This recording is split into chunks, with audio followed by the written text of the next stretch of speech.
Back in studio. Three-man front, Jocks 94.5. Thanks for tuning us in on the radio, on the Jocks 94.5 app, or on YouTube. It's always a big letdown. We come in on Wednesdays and we don't have chips and salsa. Yeah. I don't know. Chicken feathers. Yeah, I don't know why Damian Saber and Greg and Cole don't have that waiting for us when we come in here. I would think that's just a common courtesy here. Yeah. Especially in the South. How you doing today? I'm okay. I'm fine. You okay? Yeah. Okay. You got to score if you're going to win. I was masterful last night. King, he looked really good. Yeah, it's 12 strikeouts. Yeah. Pretty good.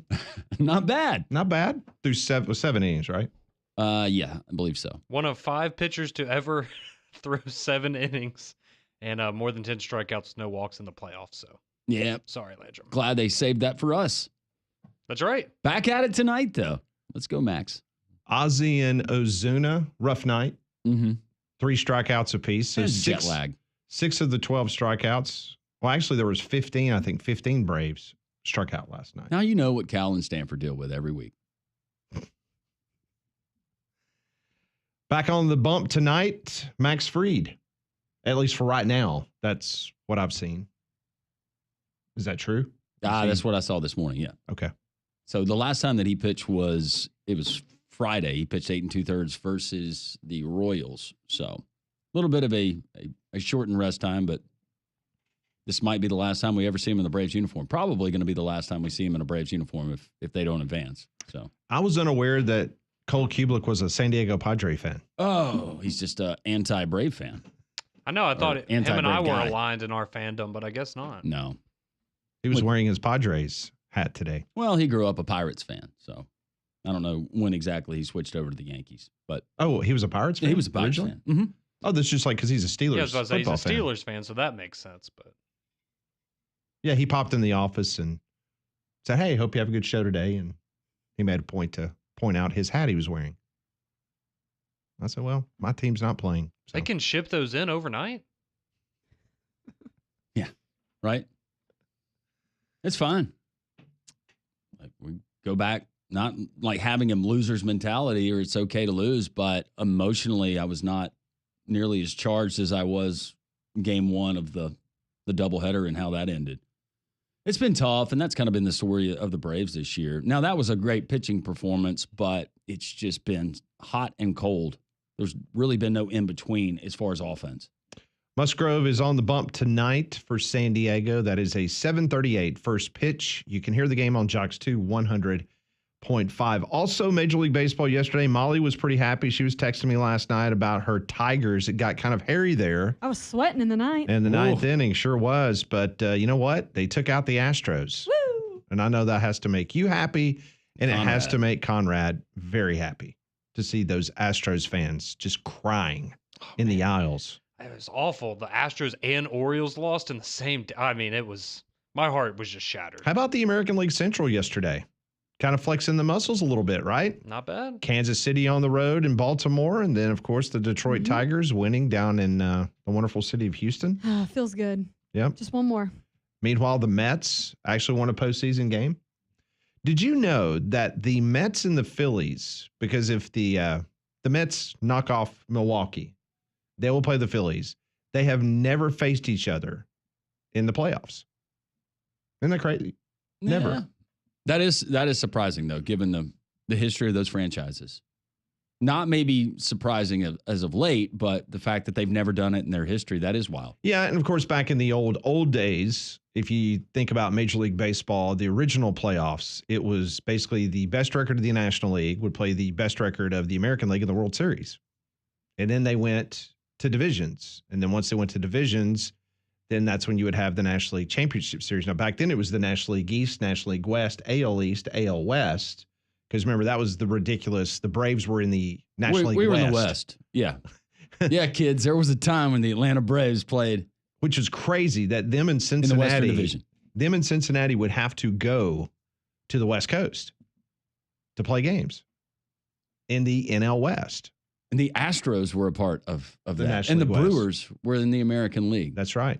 A lot has changed Mm-hmm. since you guys came on. I forgot about the Brewers. I remember the Astros being in the National League and playing in that World Series against the White Sox, but Forgot about the Brewers. Yep. So yeah, it's just interesting. So back in the old days, obviously Philadelphia and the Mets were in the National League East, so they would never play each other in the playoffs. But now because of all the additional wild cards and all that kind of fun stuff. So baseball will get back underway early this afternoon. 1:32 first pitch, Detroit and Houston. Tigers lead that series 1-0. This is the best of 3. So if the Tigers take out the Astros today, and if the Royals win mid-afternoon against the Orioles, they're out. So got to get them tonight, Molly, or this afternoon. Everyone's a Tigers fan here today. You don't want to go 3. Not there. No, Their history. not there. Their history. the cheating. Game 3 at home, garbage cans. Weird stuff. Big time weird stuff. Weird. There's no doubt about that. Auburn is getting ready for the Georgia Bulldogs coming up this weekend. Alabama getting ready for Vanderbilt. Just kind of setting the scene for you. What's on tap for the show today?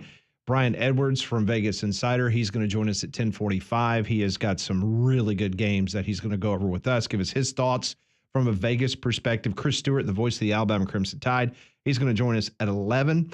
At 11:30, Robbie Weinstein, who covers the Vanderbilt Commodores for Vandy 247, he will be on the program. We'll get his thoughts on Clark Lee and this Vanderbilt football team. I was reading some quotes from their quarterback. Not going, bulletin board material here, but he's a confident young man. Yeah.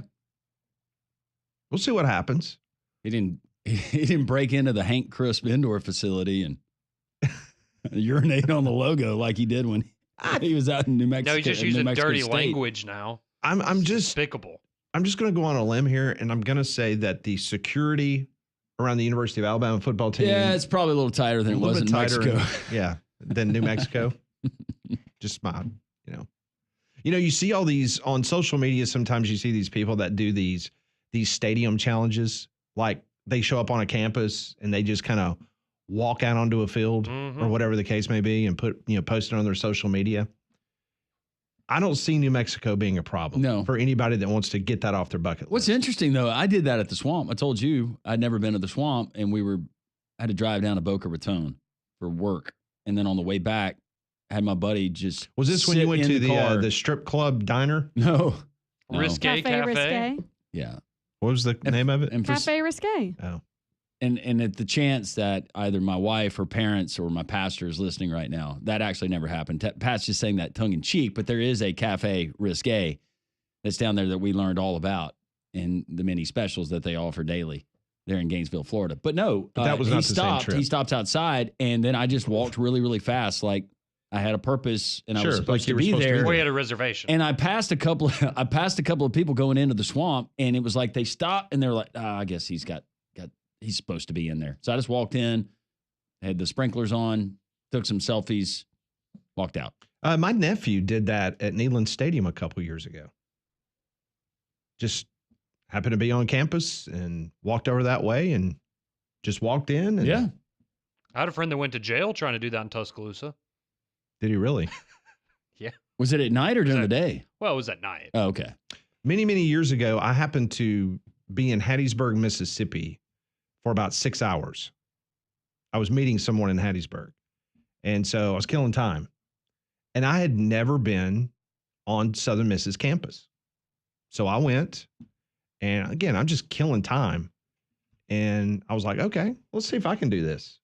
And I did. I literally walked out like into the end zone. Yeah. Now, this was before The Rock, because The Rock, they've done a lot of stuff over the course of the last, 10 years? Yep. Some of the suites and some of that stuff in the end zone. This was way before. Oh, okay. Like this was like, high school football stadiums here in Birmingham before they redid all that was better than The Rock there in Hattiesburg. And that stadium, it makes you appreciate when they had it rolling and Bauer was down there and Southern Miss. That was not a place. You could see how that would be a really tough place to go. I was never approached by anybody. Nobody, came up and said, hey, what you doing? Again, looked like I knew what I was doing. I wasn't trying to poison anything. I was just, this back when they still had grass. Yeah. This was before they turfed it. And I was like, wow, it's pretty neat. So That was the only time I've ever tried to do something like that. If you'd like to share your stories about your stadium walk-on stories. Yeah, if you've ever just walked into a stadium just to check it out, taking pictures, we want to hear from you. 205-834-9450. Well, I was reading that they're in Nashville this weekend because they're still doing the stadium reconfiguration, the renovation. And this will be, I think, one of the smallest crowds expected for an Alabama Vanderbilt game in the stadium's history, just because of all the construction work. Do you know what year the last time Vanderbilt beat Alabama in Nashville? 1937. I have no idea. I don't know either. Ooh. 1926. 1969. Okay. Okay. Last time Vanderbilt beat Alabama. Now, in the record book, you're going to find that they've got like 4 or 5 wins over Alabama Asterisk. in the last 15, 20 years because Alabama had to vacate. And in one of the record books, it says Alabama forfeited. Well, it's one not of the fair games. when after halftime they all take the SATs and then that's how they determine the winner. That's, But Alabama's won 23 in a row against Vanderbilt. 23. But it's the 55-year anniversary of them losing in Nashville, so emotions could be high on Saturday. Not that it would happen. Could you imagine Kayla DeBoer and all the praise? Out the window. Don't say it. I'm just, No, I know. It would be. If I wasn't an Alabama fan, it would be hilarious. it's just like, yeah. what happened? Yeah. Well, Molly, our Twin Peaks Twitter poll question of the day has to do with a potential upset this weekend, and very interesting the way people are voting. Yeah, which would be the bigger upset on Saturday? Is it Vandy 2-2 over Alabama or Auburn 2-3 over Georgia? And right now winning is Vandy over Alabama with 62.3%, 37% saying Auburn over Georgia this weekend. The lines are very similar from a Vegas perspective, but like Landrum just brought up, all that goodwill that you had of just knocking off, the number 1, number 2 team in America, depending on what poll you looked at, and then you go to Nashville. Yeah. I don't see that happening, but That would be like, what was the game where all the students started running back to the stadium because they realized they were going to win? They sounded, was it Cal? Was it a Cal game? Maybe a couple of years ago? Are you talking about a Vanderbilt game? No, it wasn't a Vanderbilt game, but it was when the students, they didn't show up. They thought, oh, we're going to get killed. And then all of a sudden it goes out over the campus or people start getting alerts on their phone. Oh my gosh, we're actually going to knock off this team. And then all the students basically show up when Dixieland Delight's being, would be played, and they go in, and I think it was out on the West Coast. But that is what you would see at Vanderbilt on Saturday if that was to happen. yeah. I don't think there's any question about that. But the line is holding steady for both of those games between the Hedges and, of course, the Alabama going to Vanderbilt. So we will re-rack the program here for the next 30 minutes. We'll open up the phone lines at 1-800-239-WJOX. The text line brought to you by Courtesy GMC. It's open at 205-834-9450. This is the Wednesday edition of Three Man Front on Jocks 94.5.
I got plenty of text rolling in, also some phone calls. Interesting discussion about walking into stadiums unsupervised. We will take your calls at 1-800-239-WJOX.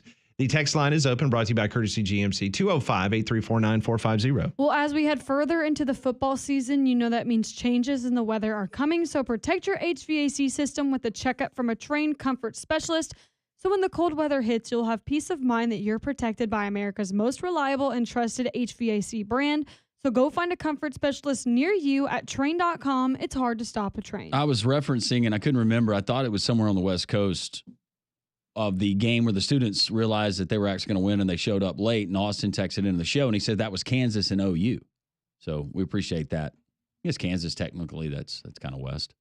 That's West of the Mississippi. That's as far west as I like to go. Yeah. That's Well, you go to Colorado. You got married in Colorado. okay. Colorado is as Colorado's far west as I as like far to go. west. Yeah.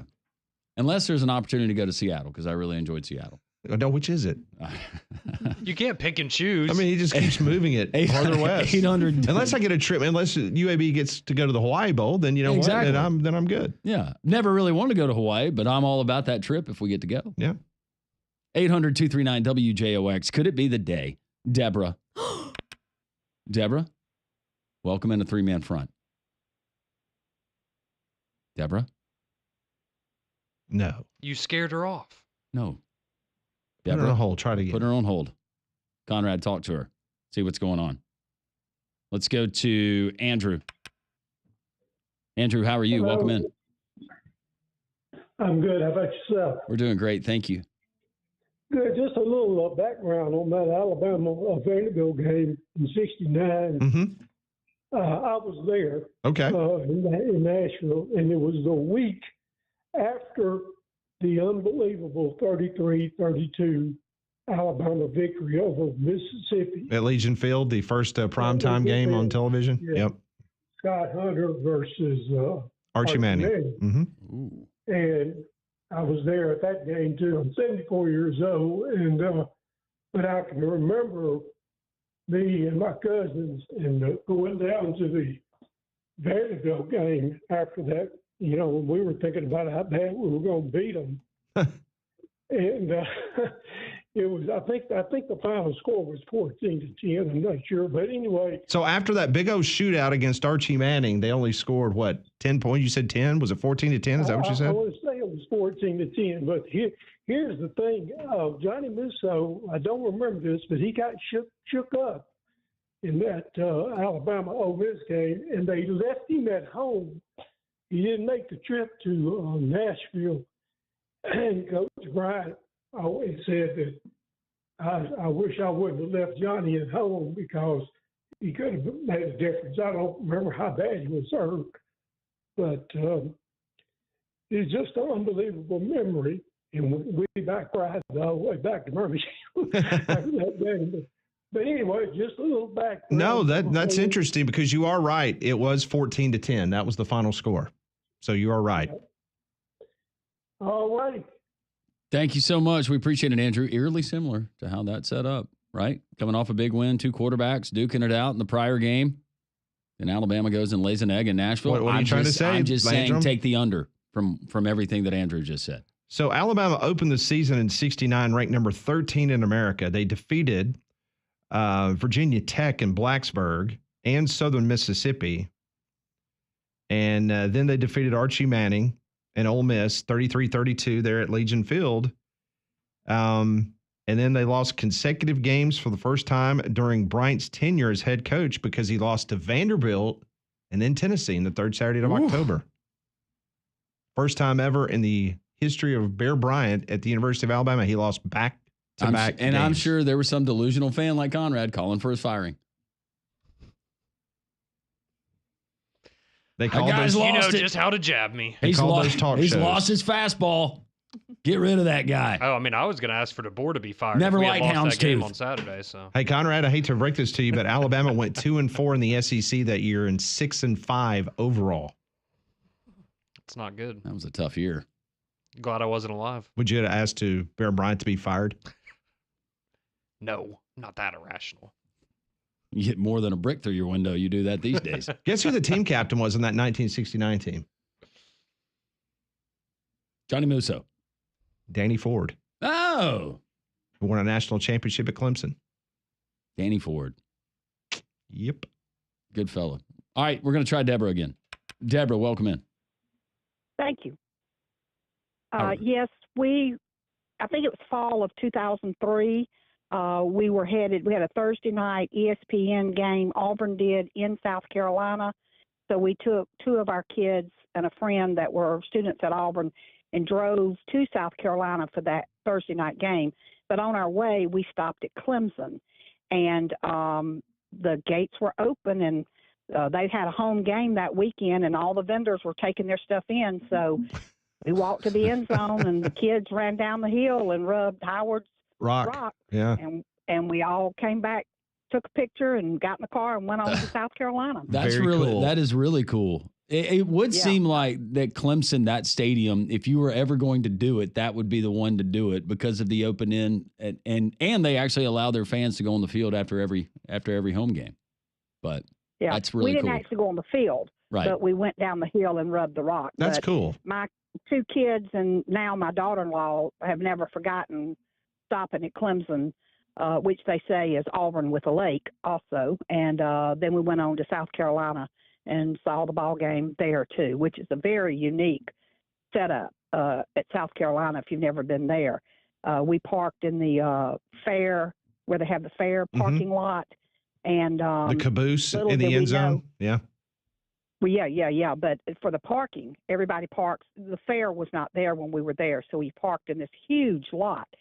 But everybody tailgated, and we finally found out they had one chicken place across the street all day long that shut down the drive-through because it was the only place to get food outside the stadium until it opened that night.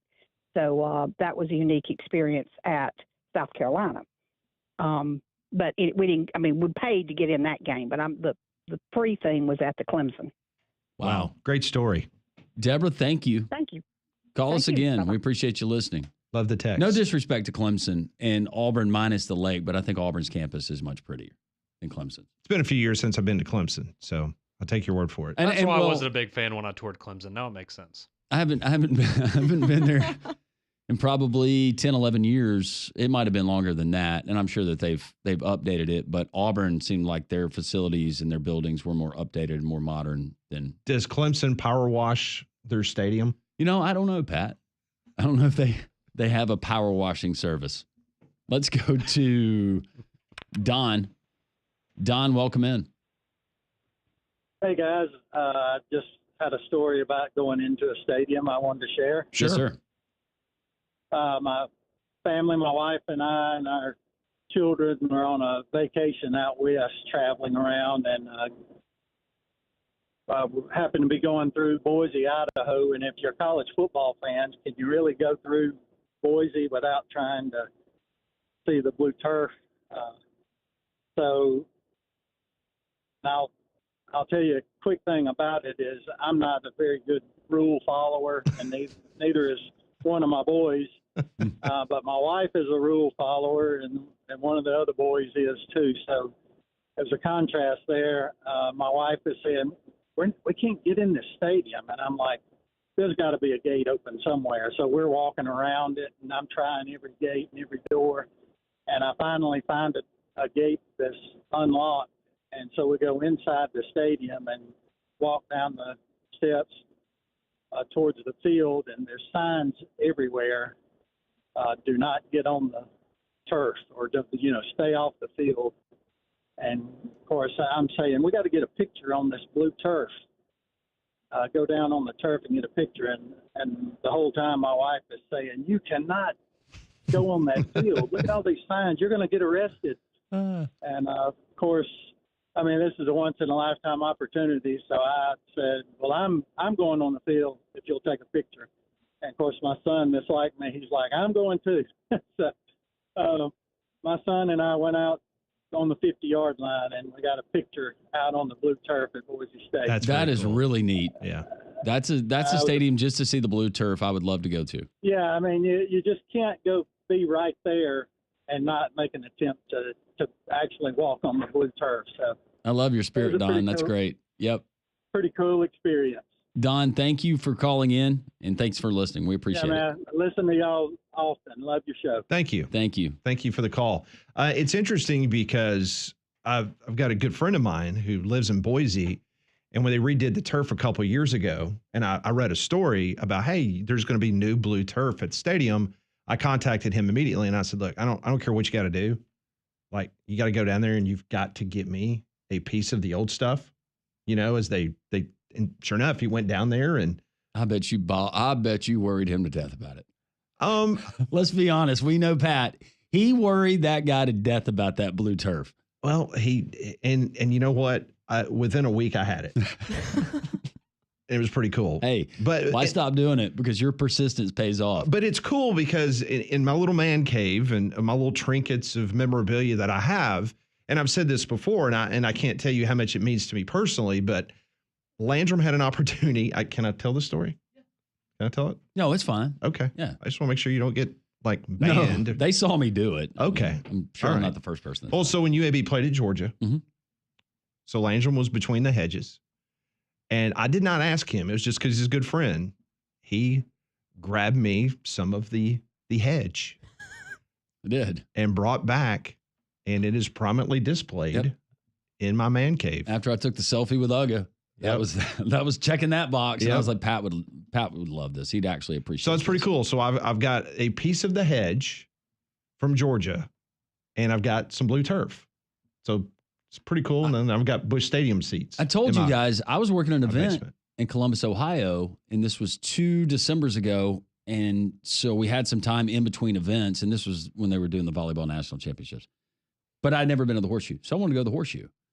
And I saw an opportunity. There's like an ROTC group of about 7 or 8. Did you go marching in with them? Well, they weren't exactly marching in cadence, but they were going in this door, and this door stays open. And I told Dorothy, I said, this is the opportunity. She's like, oh, I don't know.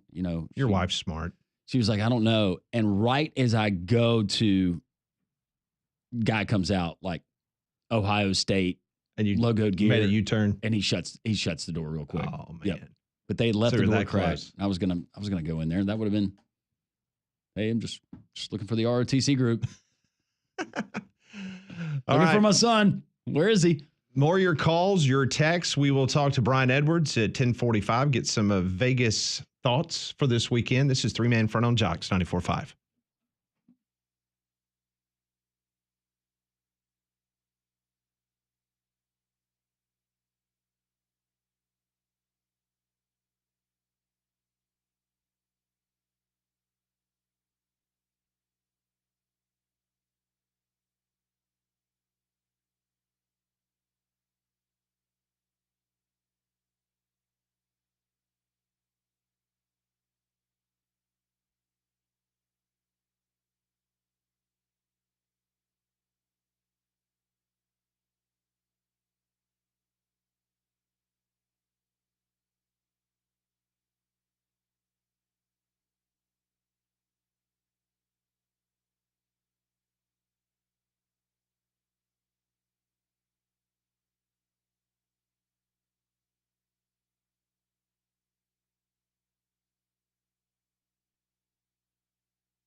We will continue with your phone calls for the next little bit. 205-834-9450. That's the Courtesy GMC text line. The phone number, 1-800-239-WJOX. For those that follow Major League Baseball broadcasting pretty closely, we all know that Diamond Sports Group that owns the Bally Sports System. Whether you watch the Braves on Bally Sports South, Bally Sports Southeast, my Cardinals are on Bally Sports Midwest, Molly's Detroit Tigers are on Bally Sports Detroit, so you get the idea. Well, Diamond Sports Group, they have been in bankruptcy for the last year, and so they have been in court, and Major League Baseball has been battling back and forth because a lot of teams, like the Padres and the Texas Rangers, I think a few of those teams had to give back the rights to the teams because Diamond could not afford to continue to broadcast their games. So they're in bankruptcy court. So this is breaking right now. Diamond has just told this bankruptcy judge in court it plans to continue broadcasting just one of the remaining teams it has in regards to Major League Baseball contracts. The other 11 Major League Baseball teams, there are 9 that are currently under contract with Diamond, will either have to negotiate a new deal with Diamond or go elsewhere. The one team that Diamond has decided to continue broadcasting is the Atlanta Braves. Woo! Yeah. That's Yay. awful news. More Fubo for me. Can't wait. So Landrum was this close. So close. This close. And I knew it when you started reading that in the break. I was like, it's definitely the Braves. So close for you to get rid of Fubo and go to another service, but instead. And as far as I don't know what ratings are. I'm sure they're really, really high for the Braves on Bally. And I know that the Braves we were told when we went over there for affiliate day, the Braves radio network has more affiliates than any other Major League Baseball franchise across the country. So they obviously wanted them and value the Braves for a reason, but that stinks. That really stinks. Yeah, So- at least you have your routine, though. Yeah. So now my Cardinals will be having to figure something out, and Molly's Detroit Tigers will have to figure something out. So. Well, from daily exercisers and youth athletes to elite professionals, UAB Sports and Exercise Medicine, they treat everybody with the same level of exceptional care with board-certified professional state-of-the-art imaging and injury prevention programs. Their comprehensive team is here to keep you in the game. Visit uabmedicine.org/sports or call 205-930-8339 to make an appointment. UAB Sports and Exercise Medicine, knowledge, moving medicine forward. Also, one other note of that before we move on and continue with your phone calls is that the Bally's brand on these channels was going away anyway. They had redone it with FanDuel.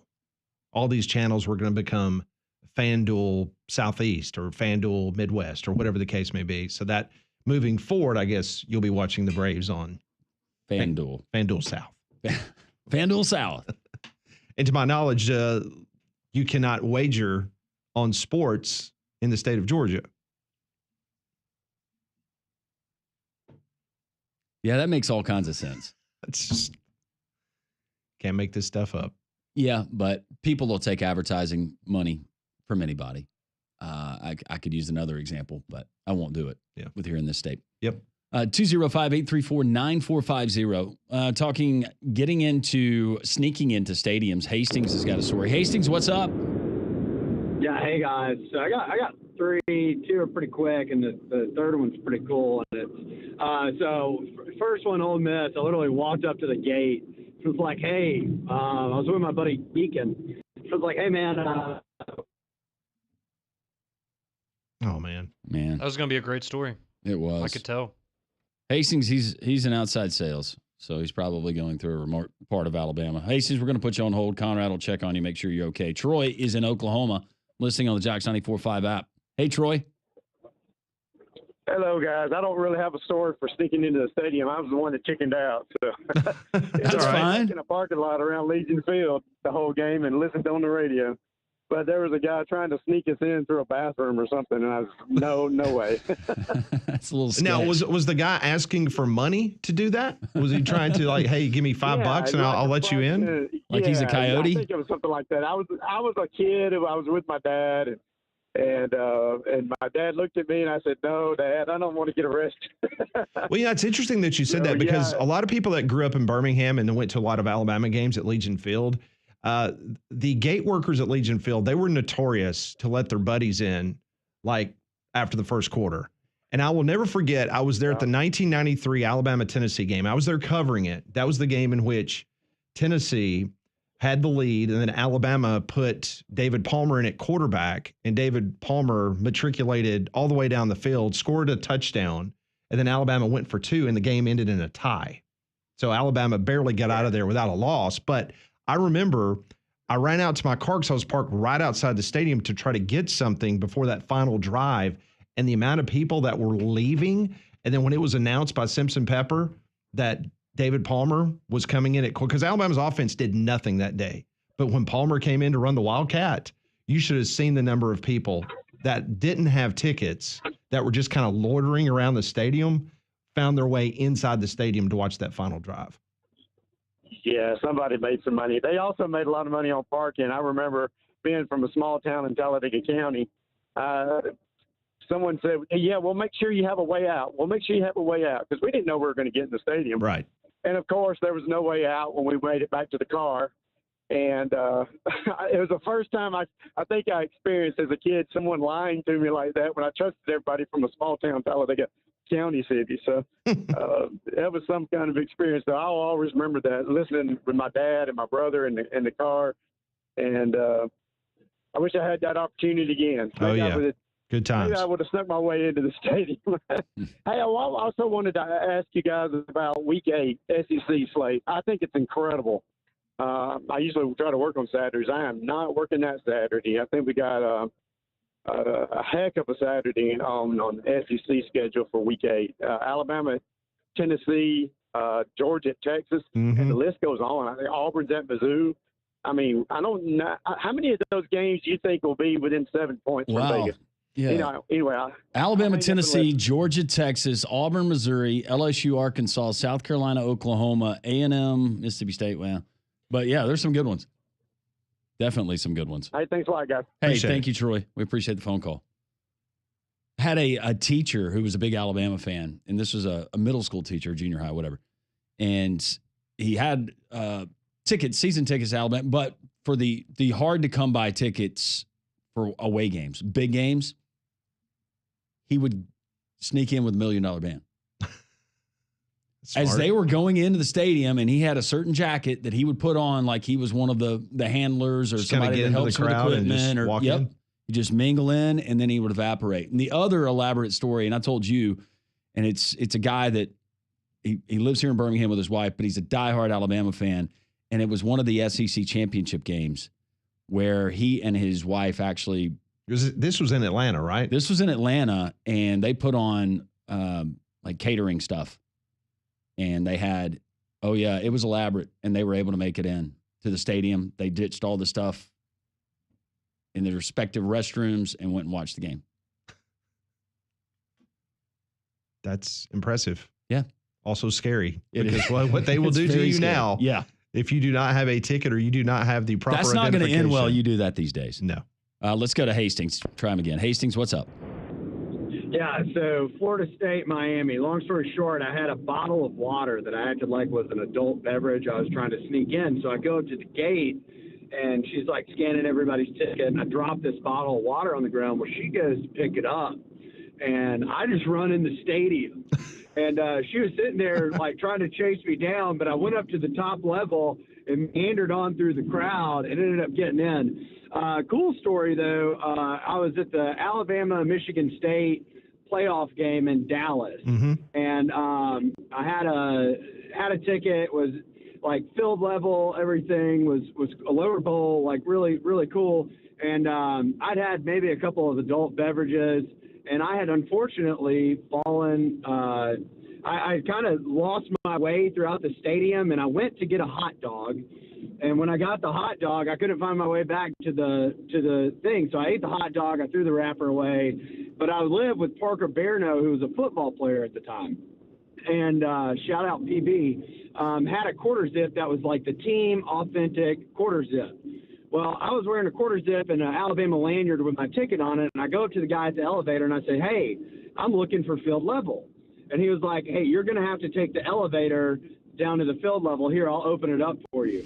So he Oh, my goodness. opens up the elevator, and I get out, and I'm in the tunnel that the players go out. And so I walk out of the tunnel, watch the whole fourth quarter of the Michigan State game. We win, run on the field, selfie with Tim Tebow. Kiffin's our coordinator at the time. Bump him up, and my buddy Parker and Nice One are like, "Dude, what are you doing here?" And so I got all the team gear, dapped up Kiffin, selfie with Tebow, and my parents are watching. And all of a sudden they pause and they're like, "Oh my gosh, is that Hastings?" And then I was on TV after the playoff game because I maybe had a couple too many adult beverages and got lost and wound up in the right place. So Unbelievable. Kind of cool story. Thought y'all appreciate That's it. a Y'all really take cool it easy, story. guys. Yep. Thanks, Hastings. We will talk to Brian Edwards from Vegas Insider momentarily, but I do want to tell you about when it comes to plumbing, always have a pro on standby. That's Iron Mountain Drains and Plumbing, rated A+ by the Better Business Bureau. They're family owned and operated. They handle everything: faucet repairs, water heater maintenance, commercial plumbing, sewer line repairs, and so much more. One call will do it all for you, 205-516-4927, or visit them online at ironmountainworld.com. Where is the Vegas sharp money going this college football and NFL weekend? Brian Edwards, our Vegas Insider, joins us next, the Hump Day edition of Three-Man Front and Jocks 94.5.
It's almost time, Birmingham. Your new Academy Sports and Outdoor store is opening on Monday, October the 7th, 4610 U.S. Highway 280.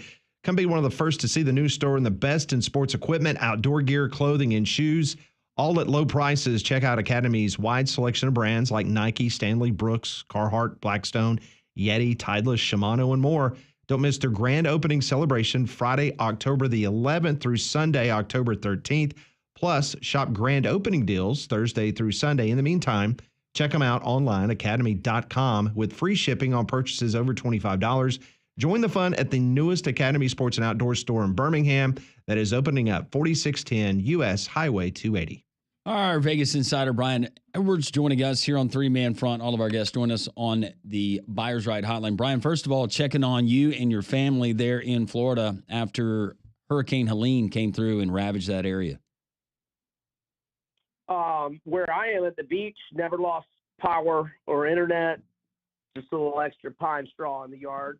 And my sister and mom, everything turned out pretty good over there in Quincy, Tallahassee for them. I mean, they lost power for a minute, but not too bad at all. So appreciate you asking. Good, good. I know you and I were texting the other night. I was making sure that you were okay. So we were making sure that you came through it okay. So we appreciate that very much. All right, let's talk about this Alabama Crimson Tide.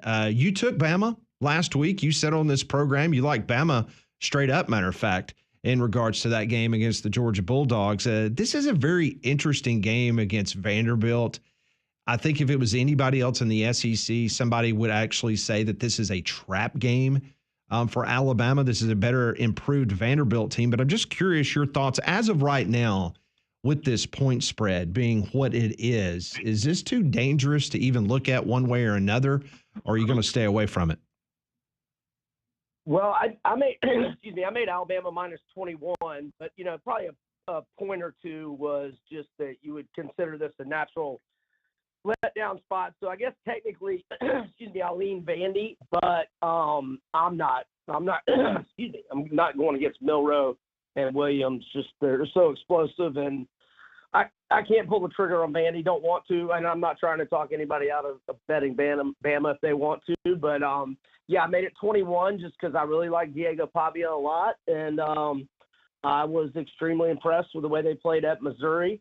But maybe we don't know enough about Missouri yet. So it's a pass for me. Brian, meanwhile, for the Ole Miss Rebels, they fall at home to Kentucky last weekend. They got to go to Columbia, South Carolina, and take on a pesky South Carolina team. I know that I've just got the feeling the public is going to jump on South Carolina plus the points there at home, but I know that there are some injury concerns. When you look at this game, what is going to be the main criteria for you and how much volume you're going to put into it? Yeah, so I made Ole Miss minus 7. It's at 9.5 now, so I'm obviously a pretty strong lean to South Carolina. Beamer said yesterday that Lenora Sellers and Rocket Sanders were at practice. He said that they felt great, but when asked specifically, if they were 100%, he said they're not 100%, but he expected them to do more today.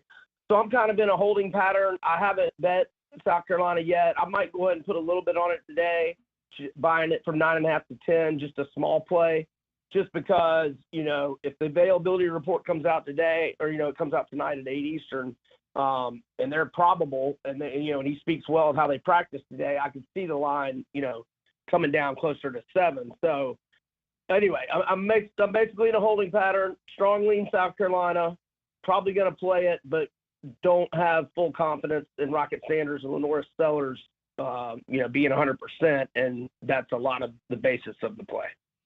Auburn looked really good last week against Oklahoma, had a great game plan. Offense racked up a lot of yards against a very good Oklahoma defense, but unfortunately the turnover bug got Auburn again. This is another big spread. They're going to Athens, Georgia, a place where they have not won in a while.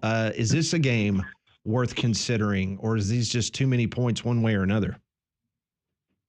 I made Georgia 22, so slightly into Auburn. I'll pick Auburn in my contest where we have 25 assigned games against the spread, but not going to bet it. Just can't trust Auburn to not throw pick sixes and commit turnovers. And even if it's a good handicap and they shouldn't lose by 24 or, by at least that, Right. They could throw two pick sixes and lose by 28. And then I would be like, why did I make that bet? So it's going to be a pass for me. I'll pick Auburn in my contest, though. All right, Brian, out of the Big Ten, one that Molly will be paying special attention to, Rutgers at Nebraska. Yeah, so sorry, Molly. And look, Molly, you can be happy, and we can both be happy. Nebraska can win by 6 points or fewer. I'm on Rutgers +7. So in Schiano's second tour of duty at Rutgers as a road underdog, they are 12-5-1 against the spread. Their only road game this year, they led 14-0 at Virginia Tech in the first quarter, led 23-7 early in the third. Now Vatek rallied, got a couple touchdowns, 2-point conversions, but then Rutgers wins on a late field goal. And, we saw how well the Hokies played last week. So I made this game a pick 'em. This is the biggest separation I have of any spread this week from, the actual number and what I made it. So I'm on Rutgers +7. And just one more thing on Nebraska. I mean, they got the spread cover last week. They win 28-10 as I think they were laying 10-ish or so. But they did not score a point on Purdue until 2:49 left in the third. And remember, Notre Dame, which offense looked pretty pedestrian at A&M early in the year, had 66 at Purdue. So give me Rutgers +7. So what do you got to say about that, Molly? I mean, I respect the honesty, but go Big Red. Brian, you said duty, and that is the look that you were getting from Molly Robinson when you brought that up. So you had them as a pick 'em. Pick 'em. You had them as a pick 'em. Wow. Yep. Mm. Yeah, I like this Rutgers team, man. I know they gave up a lot of yards to Washington last week, but they didn't give up a lot of points. Only 18. All right. I like their running back, and I don't like their quarterback, but he's playing pretty good. 7-1 TDI-NT ratio. All right. In our remaining moments, can you give us 2 or 3 NFL games you like this weekend? Absolutely love the Commanders. Cannot believe this line is 3. I'll keep it short here. Just Jaden Daniels is the absolute man. I think he's already a top 10 quarterback in the NFL. And if you look at his stats through 4 games this year, the stat-wise, he's a top 5 quarterback this year. I'm also a big fan of Minnesota, -2.5 or 3 over in London to the Jets. And I'm a big fan of Denver, -2.5 to the Raiders at home. Bo Nix, 4 interceptions the first 2 weeks, no turnovers, unless I missed him fumbling, which I don't think I did. But no turnover. I know he only had 60 passing yards last week, but he's taking care of the ball. And I also like UNC -3. Or I'm sorry, excuse me. I like Pitt -3 at UNC because Eli Holstein, your former Bama guy, is playing great football. That is some great stuff. And by the way, on that Denver-Las Vegas game, Denver's wearing their throwbacks. Oh, nice. Which they should be. Orange, the real orange. Broncos 2 in a row, man. They should wear those all the time. They'll throwbacks. I agree. Brian, glad you're okay, buddy. Great stuff, as always. We look forward to catching up with you next Wednesday. Thanks, guys. Y'all have a great week. Appreciate it. That is Brian Edwards, Vegas Insider, joining us on the Buyers Ride Hotline for all your insurance, financial, and HR needs. It's Buyers Ride Insurance, a Higginbotham partner. Well, one gentleman that never has to sneak into stadiums, Chris Stewart, voice of the Alabama Crimson Tide, joins us next.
It is 11 o'clock here on Jocks 94.5. This is Three Man Front. Pat Smith, Landrum Roberts, Conrad Van Order, Molly Robinson with you until 2 o'clock. We appreciate all the interaction in hour number one. Great stories about going into stadiums without a ticket, other aspects of what's going on. We will talk to Chris Stewart, voice of the Alabama Crimson Tide now, and it's always brought to you by Craneworks. Lift it, load it, grade it, grind it, move it, haul it, rig it, dig it, Craneworks, Rentalworks, yeah, the big dog's got it. Crimson Tide Network's Chris Stewart on Three Man Front is brought to you by Craneworks. Lift it, buy it, rent it. The big dog's got it. And now, Chris Stewart. And Chris Stewart joins us on the Buyer's Right hotline. Chris, I hope you're doing well on this Wednesday. Man, I'm great. How are you guys? We are doing so well. You have been behind the microphone of some very, very important and historical moments in Alabama basketball and football history. Where would you put last Saturday night up on the pantheon of all the things you've been able to do in your career? In terms of enjoyment, excitement, electricity, it was certainly up there with any other. It's a regular season game in late September, so it's still to be determined where that one's going to matter in terms of the season itself. But when you're talking about the moment and just the environment in the stadium, it's certainly right up there. It was a special opportunity, and really thankful I got the chance to witness it, to be there with everybody else, and just honored that I got a chance to broadcast it. It was really special. Chris, when it comes to big games, whether it's a game that you're going to call or us as college football fans, you start thinking about the matchup and some of the scenarios and how the game is going to play out. With Alabama racing out to a big lead and just dominating at it, seemingly anything that they wanted to do for a lot of that game, where was that scenario on your list as you were running through this game leading up to kickoff? Yeah, it had a blackout vibe to it, didn't it? In Tuscaloosa, the Tuscaloosa version of that. And it was kind of interesting because that was the night in Athens where you knew without question that something special was happening under Nick Saban. And I think it's early. There's a lot to take place, but I think ultimately we're going to look back and go, all right, this was the first one for Kalen DeBoer, where you felt like Alabama is in not just good hands but great hands, and the program's going to be still at the standard we're accustomed to. So it is. I just thought it was really amazing to get off to that type of start. A team that hadn't given up a touchdown, and you've got 4 before you're midway through the second quarter. That's not going to continue. But at the same time, when that's 30-7, Georgia's in panic mode. And I don't say that in a derogatory sense. Kirby said, we may lose by 60 or we may come back and win, but we're going to do all that we can early to try to make this happen. And to their credit, they converted all of those fourth downs, and that's what allowed them to slowly but surely get back in the game before they had a couple of fairly quick strikes to go from in it to on top again before, thankfully, they were trailing just as quickly once Bama got the ball back. Chris Stewart, the voice of the Alabama Crimson Tide, joins us, brought to you by Craneworks here on Three Man Front. We have tried to use as many accolades and adjectives to describe Ryan Williams. Seeing him go up against that speed, no offense to anybody else that Alabama had played, but you're going up, it's 5-star on 5 stars when you look at that Georgia roster. Just your overall impressions now after a couple of days of what kind of freshman season this young man is putting together.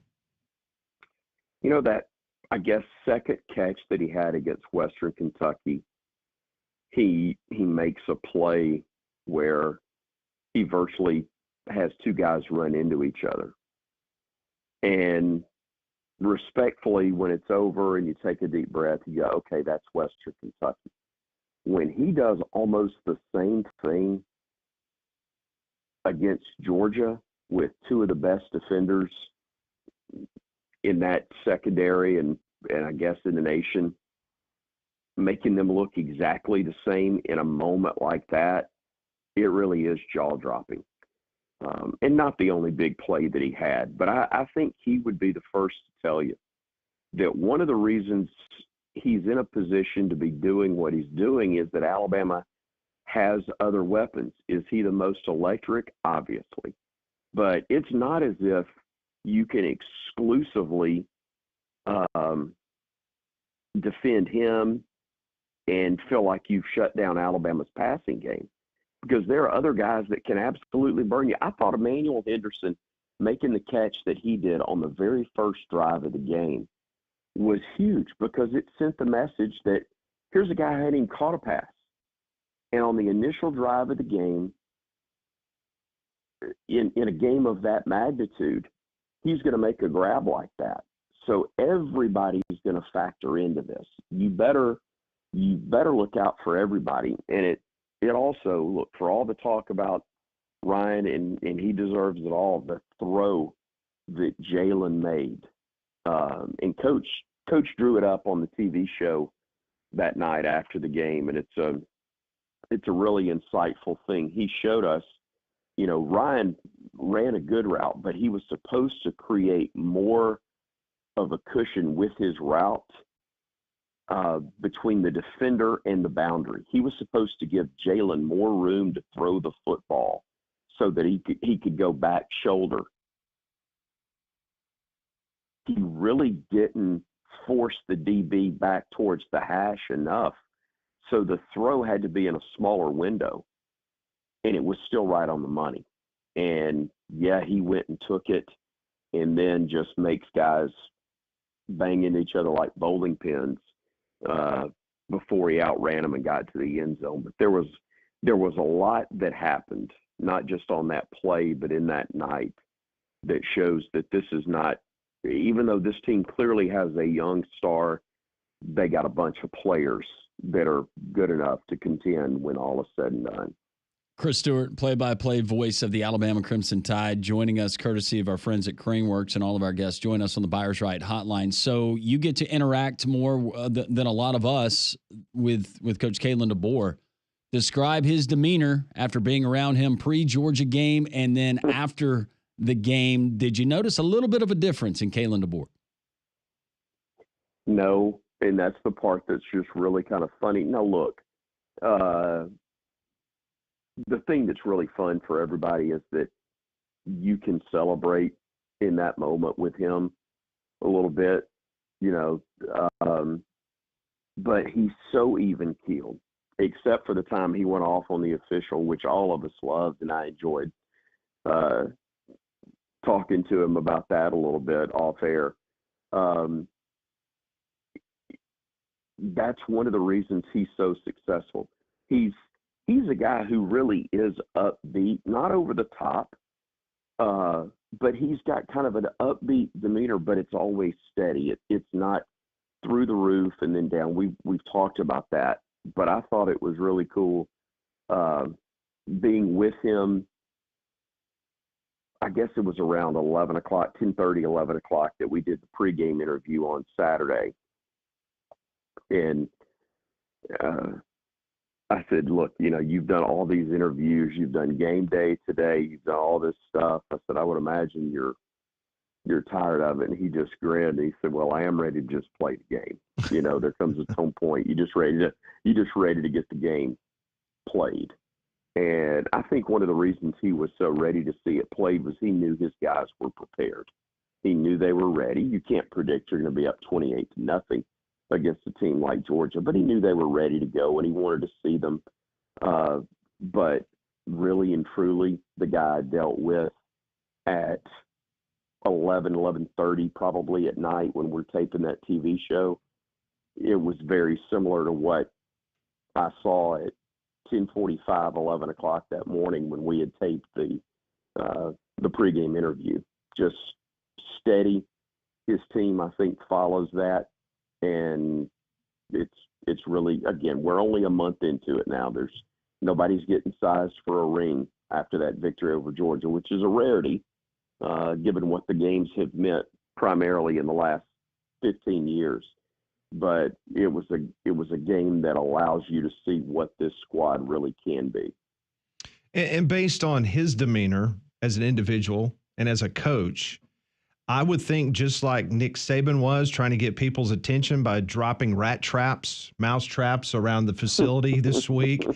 This is what some people in the business call a trap game, going to Nashville and playing a Vanderbilt team that is 2-2 on the season, and they look more like a middle-of-the-road type of SEC team than the bottom dweller. Just your thoughts on Vanderbilt this weekend. No, you're right. I mean, they're much better. And I'm not happy about it in terms of the fact that Alabama's going to play them, because you wish that it was a really, really bad version of Vandy that you're going to face. But I'm happy for Clark Lee. And, one of the reasons why I think he's done things right in his career, but it's so bizarre to think that 2001, when I was doing baseball play-by-play for Birmingham Southern, he was a redshirt catcher on that team that won the NAIA World Series under Brian Shoup. He was actually on that roster. Didn't play that year. Yeah. Like I said, he was a redshirt, but practiced and was around, and he traveled with the rest of us to Lewiston, Idaho, when Butch Thompson was the pitching coach, and Matt Braga, who was at Rice for a while, now is at Tennessee Tech, is head coach again. They made up the staff for Coach Shoup. So it's just funny to think that was 23 years ago, and he's gone from being a redshirt catcher in the NAIA program to being a guy who's now the head coach in the SEC, and after being a coordinator and a good one at Notre Dame. But no, it'll be a good matchup. You hope Alabama plays at the level we saw them play in the first half against Georgia. And if they do, it's going to be really tough for Vanderbilt to stay on the field with them. But if Alabama doesn't come out ready to go, I won't be at all surprised if Vanderbilt makes a game of this thing into the second half. Chris, we do have people who are texting in on our Jocks text line asking us to ask you if Tyler Watt's headset survived after the game-sealing interception. It did. Thankfully, we were able to hear from him. I have no doubt that Tom Stipe could have worked his magic to get it repaired in time. But that was maybe the most fun part of the whole deal, is that the most calm, mild-mannered guy that we all probably know in Tyler, absolutely nobody's surprised when I lose my mind. It's not a big loss. But for Tyler to go nuts in that moment was so cool. And I think it showed, both with he and Damian Square, who's our sideline reporter, of course, those guys care so much because they've invested so much of themselves as players and still love it and care about it as alumni. And that was really fun. It truly was to see them have that level of enjoyment and excitement. And again, for a ball game that's 1 month into the year, and it's not like we hadn't had success against Georgia. 9 out of 10 now. But to keep that going, and for Kalen DeBoer and that staff to get their first win against Kirby and the Bulldogs was really special. Well, if you don't think this weekend's a big game, just go lose it. I heard somebody say that one time. Just go lose it. That's right. Yeah. Yeah. Coach Stallings was known for that. I used it on a show in Pensacola this morning. So you're exactly right. There is no doubt about that. He is Chris Stewart, voice of the Alabama Crimson Tide. He joins us Wednesdays here on Three Man Front, and your visit is made possible, Chris, by our good friends at Craneworks. Yep, and while we think of them in Birmingham, but they've got divisions in Nashville, where we're going to be this weekend as well, and not only for Craneworks, but they've got a division called Rental Works where you can just rent some equipment for any of your machinery needs. They've also got operators for every type of equipment as well. They'll supply the equipment you need plus the manpower to get the job done. If you need a quote, just go online. Craneworks.com. Birmingham, Nashville, Mobile, and Huntsville is where you will find Rental Works and the parent company, Craneworks. Chris, always great stuff. Appreciate the visit. Have a safe trip, and we'll talk to you next week. Thank you, guys. Take care. Chris Stewart, voice of the Crimson Tide, once again presented by our friends at Craneworks on the Buyers Right hotline for all of your insurance, financial, and HR needs. It's Buyers Right Insurance, a Higginbotham partner. So you might see the warning signs around your house, windows or doors that stick, cracks in the brick or the block of your home, leaning or bowing walls in the basement, settling or sinking of your home. How much time before a minor repair is going to become a serious structural damage to your home? You can't afford to wait. Call APS today for a free estimate, 205-951-9717. Wet basements can also lead to issues with your home, from mold and mildew to rot and air quality problems as well. APS waterproofers can assess your issue, give you a plan of how you can fix that as well. Foundation problems don't get better with time. They get better when you call APS. Call them today, 205-951-9717, or visit their website, alabamaprofessional.com. We got a ton of your texts that we will get to on the Jocks text line. Also, Jim, hang on. We'll get to your phone call. It's a Wednesday edition of Three Man Front and Jocks 94.5.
A reminder, the Major League Baseball playoffs roll on today. The Braves tonight try to stave off elimination as they take on the San Diego Padres. Max Fried could be the final time you see him in a Braves uniform. He will be on the bump tonight. You can hear that game over on Jocks 2 100.5. Ever thought about what you do if a cyber attack, a database loss, or connectivity issue hit your business? You need responsive, proactive, fast, reliable IT solutions to help your business grow and to stay safe from those cyber attacks. Evolve IT. They can handle all of your IT, protect your business systems with the most advanced cybersecurity tactics. Book an IT inspection today. That's a $3,000 value, absolutely free to you. Learn more at evolv.us. That is Evolve IT. 1-800-239-WJOX. At the bottom of the hour, we're going to go to Nashville. We're going to talk to Robbie Weinstein, who covers the Vanderbilt Commodores, get a little I guess, boots on the ground there in Nashville report on this Vanderbilt Commodore football team that, as we're just talking about with Chris, much improved. The product on the field, they have utilized the transfer portal. They got him a quarterback, got a new offensive coordinator, doing some things a little bit different there in Nashville, not proclaiming that this is going to be, a cakewalk for Alabama. I'm not predicting an upset. This is just one of those games that in the Southeastern Conference, you better be ready. You think if you, going back to our sneaking into stadiums conversation, you think you put on like a high-vis vest and a hard hat and some boots, a pair of Carhartts, you could get in there on Saturday? Possibly. Somebody will try it. Yeah. Back to the phones. Let's go to Jim. He's in Athens. He wants to weigh in on the conversation we were having about sneaking into various stadiums. Hey, Jim, how are you? Hey, guys. I'm great. How are you guys doing? We're doing great. Thank you, sir. I grew up in Inslee in the 60s and 70s, and there was a gentleman. I'm going to go ahead and call his name because chances are he's no longer with us. His name was Eddie Mullen. He would call and tell them he was coming and what gate, and he snuck in every home game at Legion Field. Now, wait a second. So he gave them a heads up that, hey, I'm coming, and this is the time I'm coming, and they couldn't never stop him, or they just kind of... Never stopped. They just never stopped him. And there was an article written by a guy I went to school with, Mike Globetti, in the Birmingham Post-Herald, a long time ago in the middle 70s, that started out in a seedy bar on the western side of Birmingham. And they was talking about Tom and Jim's bar, and it's still there on Avenue E in Inslee. But he wrote that, and he went into detail how Mr. Mullen would do and call them, and he would get in. He would get in every time. Amazing. Was it anything elaborate that he would do? No, I think he just rushed the gate. That'll work too. Hey, we were there one time, and there was a hole there was a gate open, and about 10 of us rushed in before they caught the last two, but they didn't catch all of us. It's amazing because covering a lot of games there in the early 90s, and when Alabama used to still play there, and of course the SEC championship game was there the first 2 years in 92 and 1993, and you had the Hall of Fame Bowl that was played there. And it was amazing that those gate workers pocketed and made some really good cash on game day, because there were people that would show up and they didn't have a ticket. But once the game got started, at that point in time, those guys really didn't care what happened. So come on in. Yeah. I had a cousin that would scout tickets when it was you couldn't do that. Right. He would sell you a ballpoint pen for $25 and give you a complimentary Alabama football team. There you go. Wow. Yeah. When they were $7 and $8, back in I'm talking about in the 60s. Yeah. And 70s. Yep. I sold Cokes there, but I wasn't there to make money on selling Cokes. I was there to watch ball games. There you go. So many and people. All them old guys would say, son, drink about half that for me. That's great. Jim, thank you for sharing. That's awesome. Yeah, man. All right, appreciate it. Have a good day. You as well.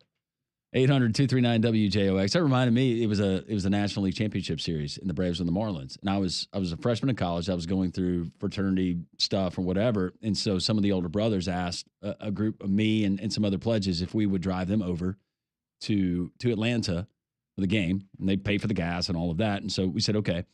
And it got late in the game, and I was taking a nap, because at that point, you know how that goes. You're tired. You get a little bit of a break. All of them are inside watching the game. Guy comes out, and he's got just a handful of ticket stubs. So I grabbed one of the ticket stubs, and back then they had like some kind of hole punch, whatever. Yeah.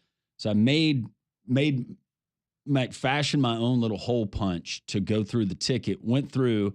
Lady never thought twice about it. I actually, because it was sold out, used the ticket. Was it Turner or Fulton County? This was Turner. Turner.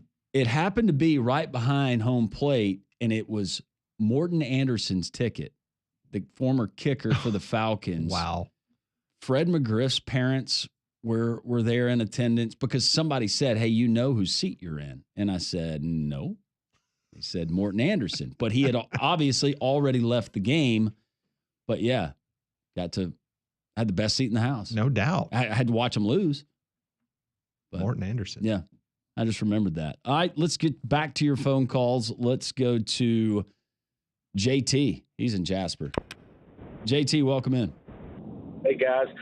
Back in the mid-'90s, I happened to be on the campus of LSU for a week for a seminar and got finished a little early, had about an hour to kill, so I walked down to the stadium, walked around the stadium, and the gates were open. They were resodding the field, so workers were in and out, but someone had gone off and left the stadium open, so it was pretty much abandoned.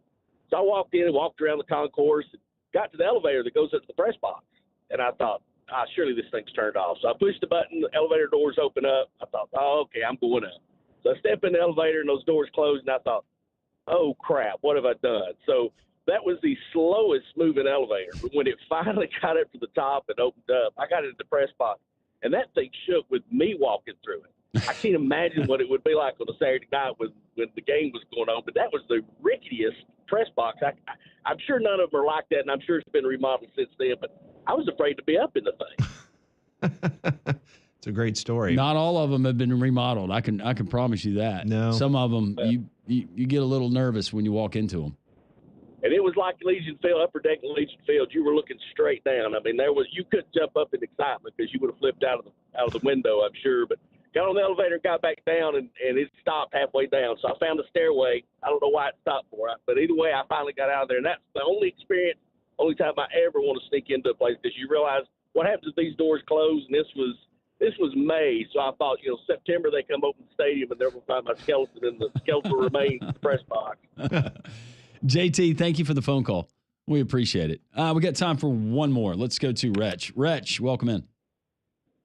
Hey, guys, I appreciate your conversation. I'm not a phone caller in guy, but you did stimulate me to call in, and I'll just say something jokingly first. I come from a middle-class family, but seriously, I come from actually a poor family.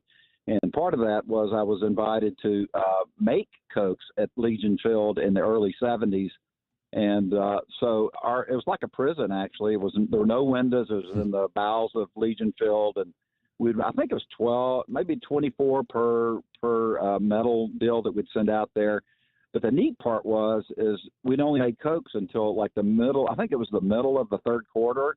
And you did not make any Cokes after that because they knew they couldn't sell them and all that stuff. But anyway, the good news is after that, we were all able to go. There's like 8 or 10 of us young kids would go out and watch the game afterwards for free. At least we got to see the fourth quarter. And in the early 70s, there were some really great games to go see. So anyway, that's my story. Were you popping bottles to make these Cokes? No. Just that tells your age. So no, Yeah. They were in the old paper cups. And what you would do is there would be like 24 paper cups lined up, and you would have this little ice gizmo, fill it up, pull the deal, it would fill up ice in all 24. Then you take it down a little bit further and fill up four until the whole deal's full. And then you would take it to one more level where it had this plastic wrap that you would heat seal it. And then you would hand it over to the guys that were taking it out selling Cokes. Wow. Okay. Well, yeah, that makes sense. I had no idea. That's interesting. Yeah. A lot more efficient the way they do it these days. Yeah, it is, and probably a lot cleaner too. So, well, Reg, thank you for calling in, and we appreciate it. Thanks for sharing. You bet. Take care. All right, we'll continue here on Three Man Front. We've already heard from Chris Stewart, voice of the Alabama Crimson Tide. Next, we're going to head to Nashville. We're going to get a preview on this Vanderbilt squad. Are they smelling potential upset there in Music City? We'll find out. Three Man Front and Jocks 94.5.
It is 11:33, Jocks 94.5 on this Wednesday.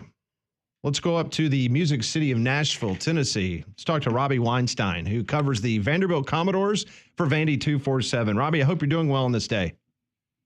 Yeah, I'm doing great. And in the spirit of football in the state of Alabama, a super secret source told me that if 96 Shades Valley played 96 Homewood 9 more times, then Shades Valley beat them 9 times. So I don't know if that has Wow. meaning to you guys, but that's Wow. That is awesome. That is a great way to start your interview. That was my here on Al Three Man Front. Bundy moment from Polk High. That was the walk-off. First game in their new stadium.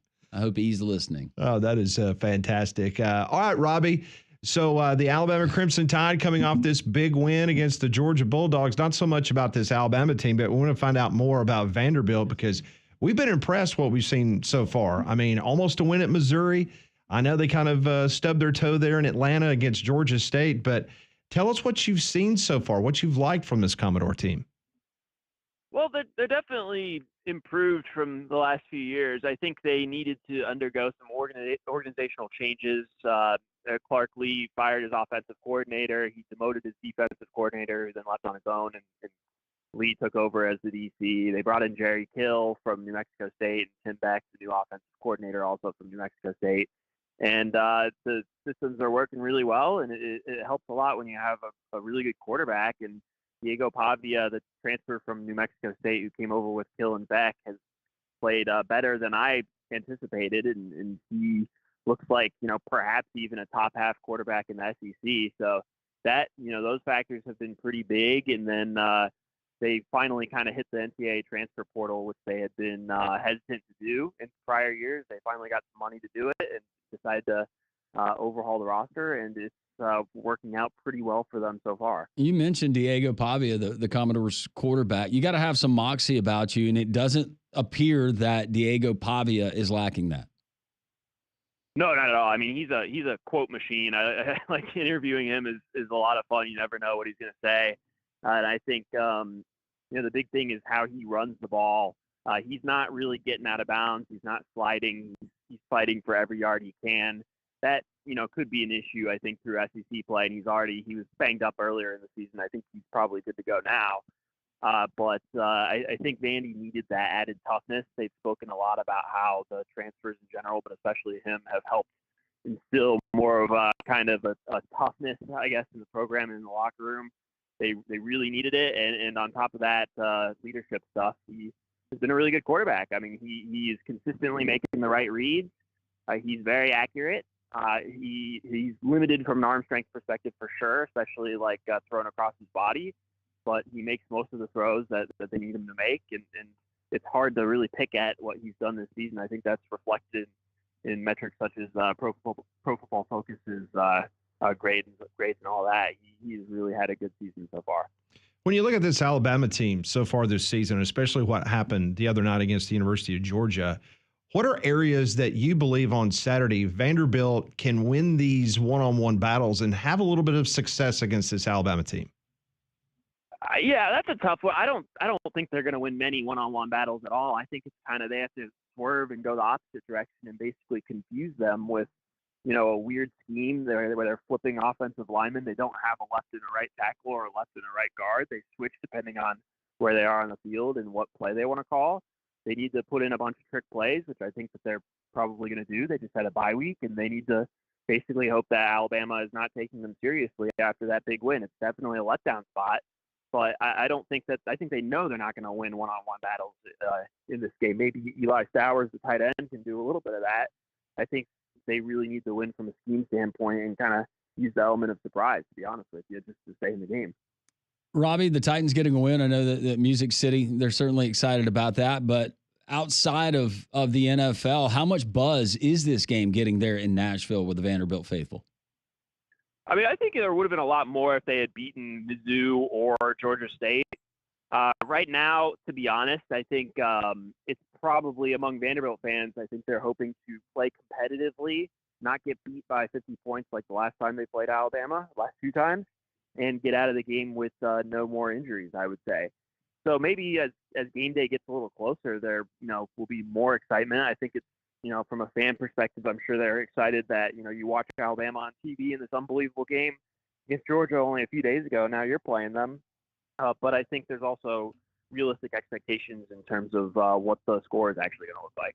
Before this season started, Robbie, we're talking to Robbie Weinstein, who covers the Vanderbilt Commodores for Vandy 247. Where did you have this team pegged in regards to number of wins, potential bowl game? Where did you have the Commodores?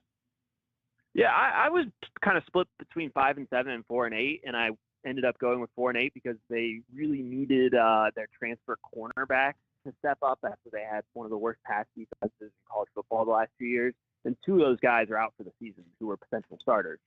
So they've definitely exceeded my expectation. Their secondary is playing a lot better than I thought they would. Some of that is due to coaching changes.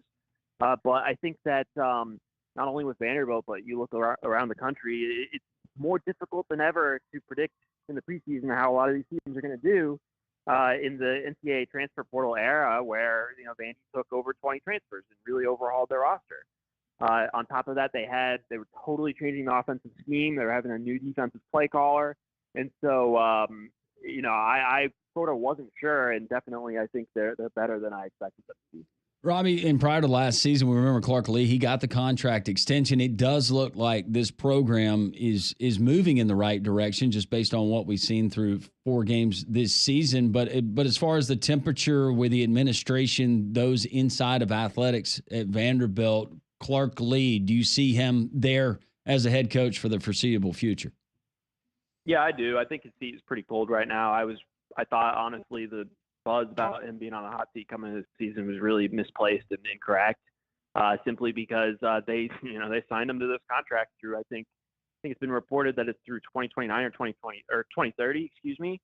So that's a lot to tie up to a guy who, prior to last offseason really didn't have much support at all in terms of NIL. They finally got some of that.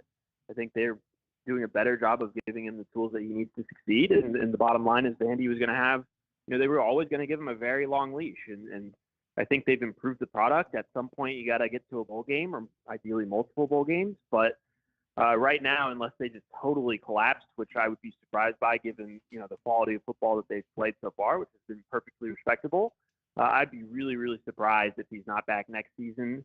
And I just don't really see him going anywhere in the immediately foreseeable future. So, Robbie, I am curious because you guys got to see Mizzou up front and personal, and they're going to go on the road and play Texas A&M this weekend. I just want to get your overall thoughts on this Missouri Tiger team, a top 10 team. A lot of people believe that this could be a team that could knock on the door to the college football playoff. Just your impressions on what Eli Drinkowitz and this Mizzou team look like. Well, I was really high on Mizzou coming into the season, and to be honest, I'm not sure that they've really lived up to that so far in terms of the quality of football they've played on like an every down basis. But then you look at the record and they are 4-0 with a couple of Power 4 wins. So I'm really curious to see what they do this weekend because Texas A&M will be, definitely the most talented team that they've played so far. I am not out on them yet. I still think Mizzou has a very realistic shot to get to the playoff.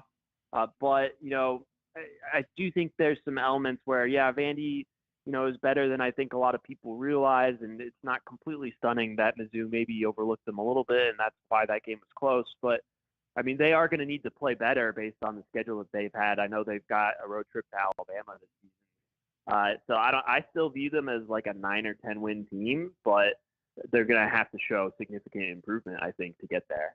One final question in regards to the Alabama-Vandy game this weekend. What is the current status with the stadium construction? Is there anything special that the thousands of Alabama fans making the trip up I-65, anything in particular they need to know about before they get to Vandy?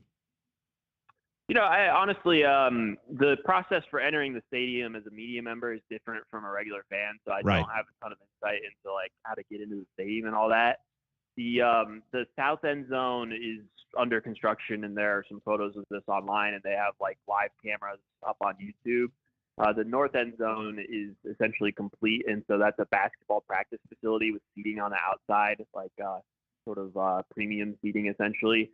So it's basically 3/4 of a stadium right now. I think the challenge in Nashville is that construction projects take a lot longer than if you're in a small college town. So for instance, the Titan Stadium they're working on the new stadium right now, and you can see some progress there, but it's not supposed to open until 2027. So things just take a lot longer here, and that's what you're seeing at Vandy. And so it's supposed to be, the stadium will be completed for next season, but yeah, that south end zone doesn't have any fans in it right now. Just curious, got a feeling, maybe a game score? This game may be interesting in the second half. Just your overall thoughts as one final look at this game. Yeah, I find it hard to believe that a bunch of 20 and 21-year-olds are going to be completely focused, honestly, for Alabama and watch tape with the, level of focus that you need to be able to defend a really weird offense like what Vanderbilt has. Maybe under Nick Saban, who's the master motivator, I would have felt better about that. But I think Vandy gets a couple scores in the first half. I think Alabama probably can name their score offensively and will probably not have a lot of issues. But I view them as likely to really blow it open in the second half. I don't know who's going to cover or anything like that. But, I think maybe Vandy keeps it competitive for the first half. And then at the end of the day, like, Alabama just has way more talent, and they're going to wear them down, and I don't think Vandy really has a great answer for chasing Milroe around the field either. That is Robbie Weinstein. You can follow his work at Vandy247. Robbie, I hope you'll come back, man. Great thoughts on this game upcoming this weekend in Vanderbilt. So best of luck in the future, and hopefully we'll catch up with you soon. Yeah, thanks for having me, guys. Thanks. That's Robbie Weinstein joining us on the Buyers Right Hotline for all your insurance, financial, and HR needs. It's Buyers Right Insurance, a Higginbotham partner. For Bama fans that are going up to Vanderbilt Stadium this weekend, I was looking First Bank Stadium. There's entrances at each corner of the stadium, and also you will have access through a gate through Memorial Coliseum. So with all of the construction going on, that is what it says here in the tutorial. We'll wait and see if you're planning on going up there. Well, I do know that when Auburn played up there, that you had to enter the stadium to the baseball field. Like, you had to go around, and literally you walked on the outfield track in the baseball stadium to get into Vanderbilt's football stadium. So that's why I was asking. Yeah, the folks at Vandy, they put out a nice little YouTube video. It's about a minute and a half long, and it's very well done. And only leave it to Vanderbilt. They actually, they got it all. All the I's are dotted and the T's are crossed. There, so passing that along. Looking to upgrade and enhance your outdoor living area and landscape, our friends at Second Generation Masonry, that's the team for beautifying any area. Their expert team crafts durable brick, concrete, and elegant stone creations that elevate any space, from fire pits, maybe an outdoor fireplace just in time for fall. Landscape steps, garden walls, stone patios, walkways, custom driveways. These are your guys. Take your outdoor living area to the next level. You got to check them out. It's Second Generation Masonry, both commercial and residential projects. Take a look at the completed projects at secondgenerationmasonry.com. Get the free quote today. Tell them Landrum from Three Man Front sent you. More Three Man Front on this Wednesday. At the top of the hour, we'll talk to Brad Crawford, National College football writer for 247. This is Jocks 94.5.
So do you sense an upset brewing in Nashville based on what you just heard? Conrad looked concerned during the interview.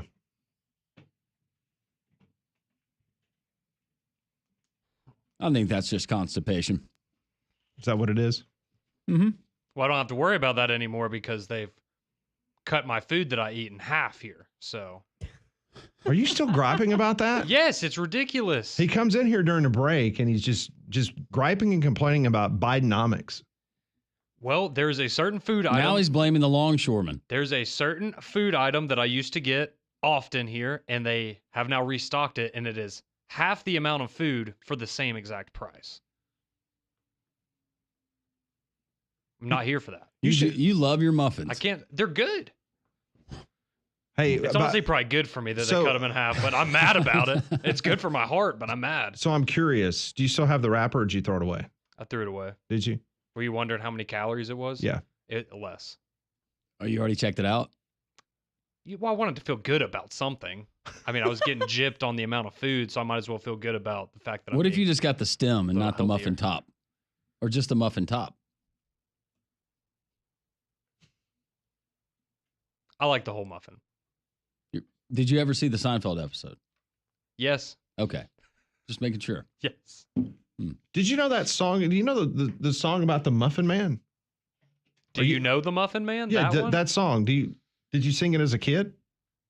Or do you know from the Shreks? Do you know the song? You know the Muffin Man? Yeah. Yeah.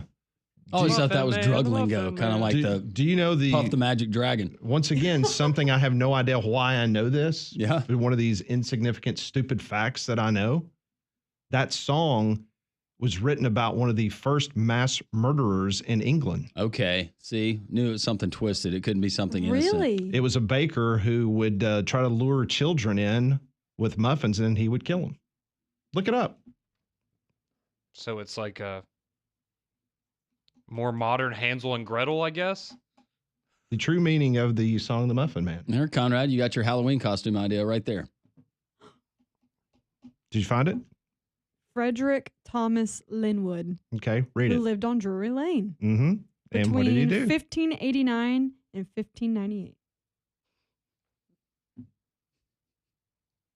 Legend has it that he lured children into dark alleys with muffins. Wow. Part of it I saw that he would tie the muffins or string around the muffins and like put them out in the alleyway and like dangle them out. Yeah, and then lure them into the alley.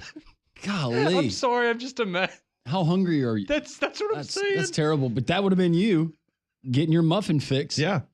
I know this is sketch. It's a dark alley. But hey, I get my muffin. This guy's got it tied to a string and he's pulling it along this dirty street. Was it that bad 500 years ago? In London, yeah, I would think so.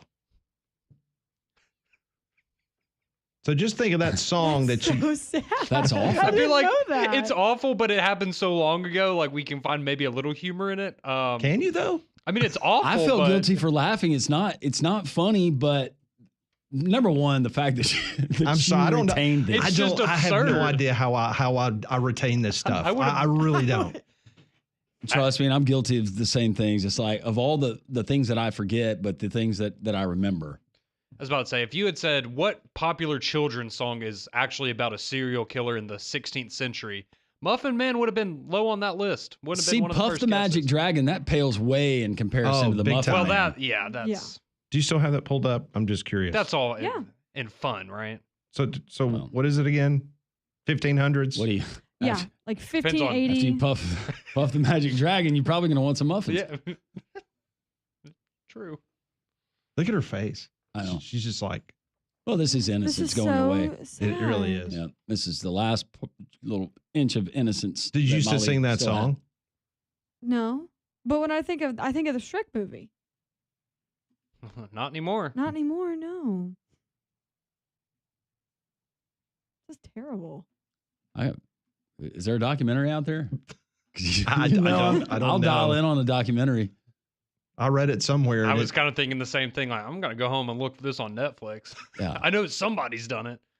If we have a Winnie the Pooh, I've horror watched movie, all the Jack the Rippers that I can possibly watch, and then the one where the guy's convinced that was his dad or his grandfather, and the latest one that I saw, but I'll dial into this. There's Muffin one Man theory thing. that it was an American. Really? Mm-hmm. Oh, Jack the Ripper? Mm-hmm. Oh, yeah. Yep. Yeah. What about the Muffin Man? Could that potentially have been Well, that was that predated our country. So yeah. Hopefully it wasn't Mr. Spunkmeyer's great-great-great-great-grandfather. Don't throw this. Why would you do that? They're cutting my food in half. Spunkmeyer name? They know what they did. And I'm getting people texting me talking about their young kids singing that song. Now they're just absolutely. Oh, it's creepy. Well, I'm sorry I had to break that to you, but Well, that's like, is it Ring Around the Rosies, or there's another song like that? That's, Well, Nightmare on Elm Street. has a Remember the morbid kids? meaning. 1, 2, 3, and they're doing that, and it's something about. Well, Molly's kids, never seen it because she's never seen a scary movie in her life. No, I've seen them. I just choose not to. Creepy watch them. kids in horror movies. Those kids out jumping rope. Did you ever see Children of the Corn? Oh. No, I have not. Actually based in Nebraska, believe it or not. You need to watch that. I think I'm okay. Once you watch it Saturday night at home by yourself. Children of the Corn. Malachi. Oh. Remember Malachi? I'm not talking about Malachi Moore. Is that the redhead? Yeah. Is that the ginger? Yep. That was so screwed up. Oh, the rabbit holes we go down on this wonderful program. Brad Crawford from 247 Sports. He's going to join us and try to get us back on the right track as we're going to talk college football as halftime here on Three Man Front.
It's time to recap what's trending with the three-man front. Lunch Hour Reset.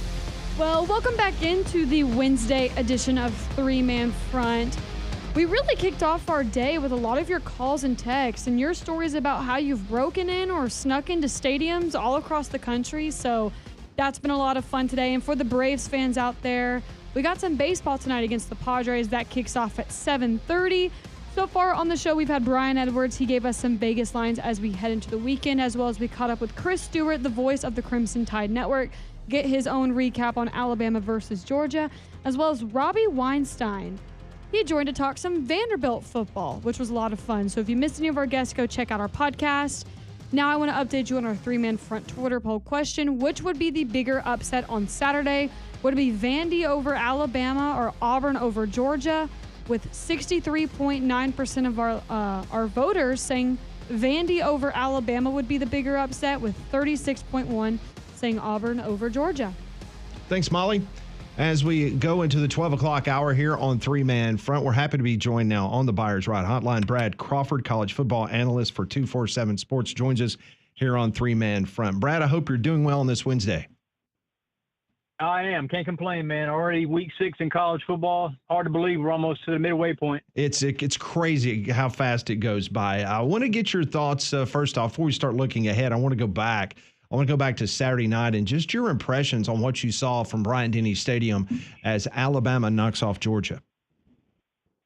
Yeah, I thought Alabama's essentially knockout blows early in that game, going ahead 28-0, was just a perfectly executed game plan from the players. I mean, Kalen DeBoer really called some plays in that first half that just had Georgia discombobulated. That's probably the best we've ever seen Jalen Milroe play as a runner and a thrower in that first half. And then at halftime, like Georgia and Kirby Smart always do, I thought the Bulldogs made some elite adjustments. And I know a lot of the narratives, man, have been Alabama stepping off the gas. And, yeah, that's part of it. But Georgia played a heck of a football game in the second half. And, you know, it came down to which team made the play to win the game. And that was Ryan Williams and the Crimson Tide. So I think after the first month of the season, I mean, Kalen DeBoer and maybe Kirk Cignetti at Indiana, those are your two Coach of the Year candidates. No doubt. And Brad is now we're approaching that midway point, and we know the elites, and we start learning more out about these teams that we spend the entire offseason talking about and projecting. Ole Miss,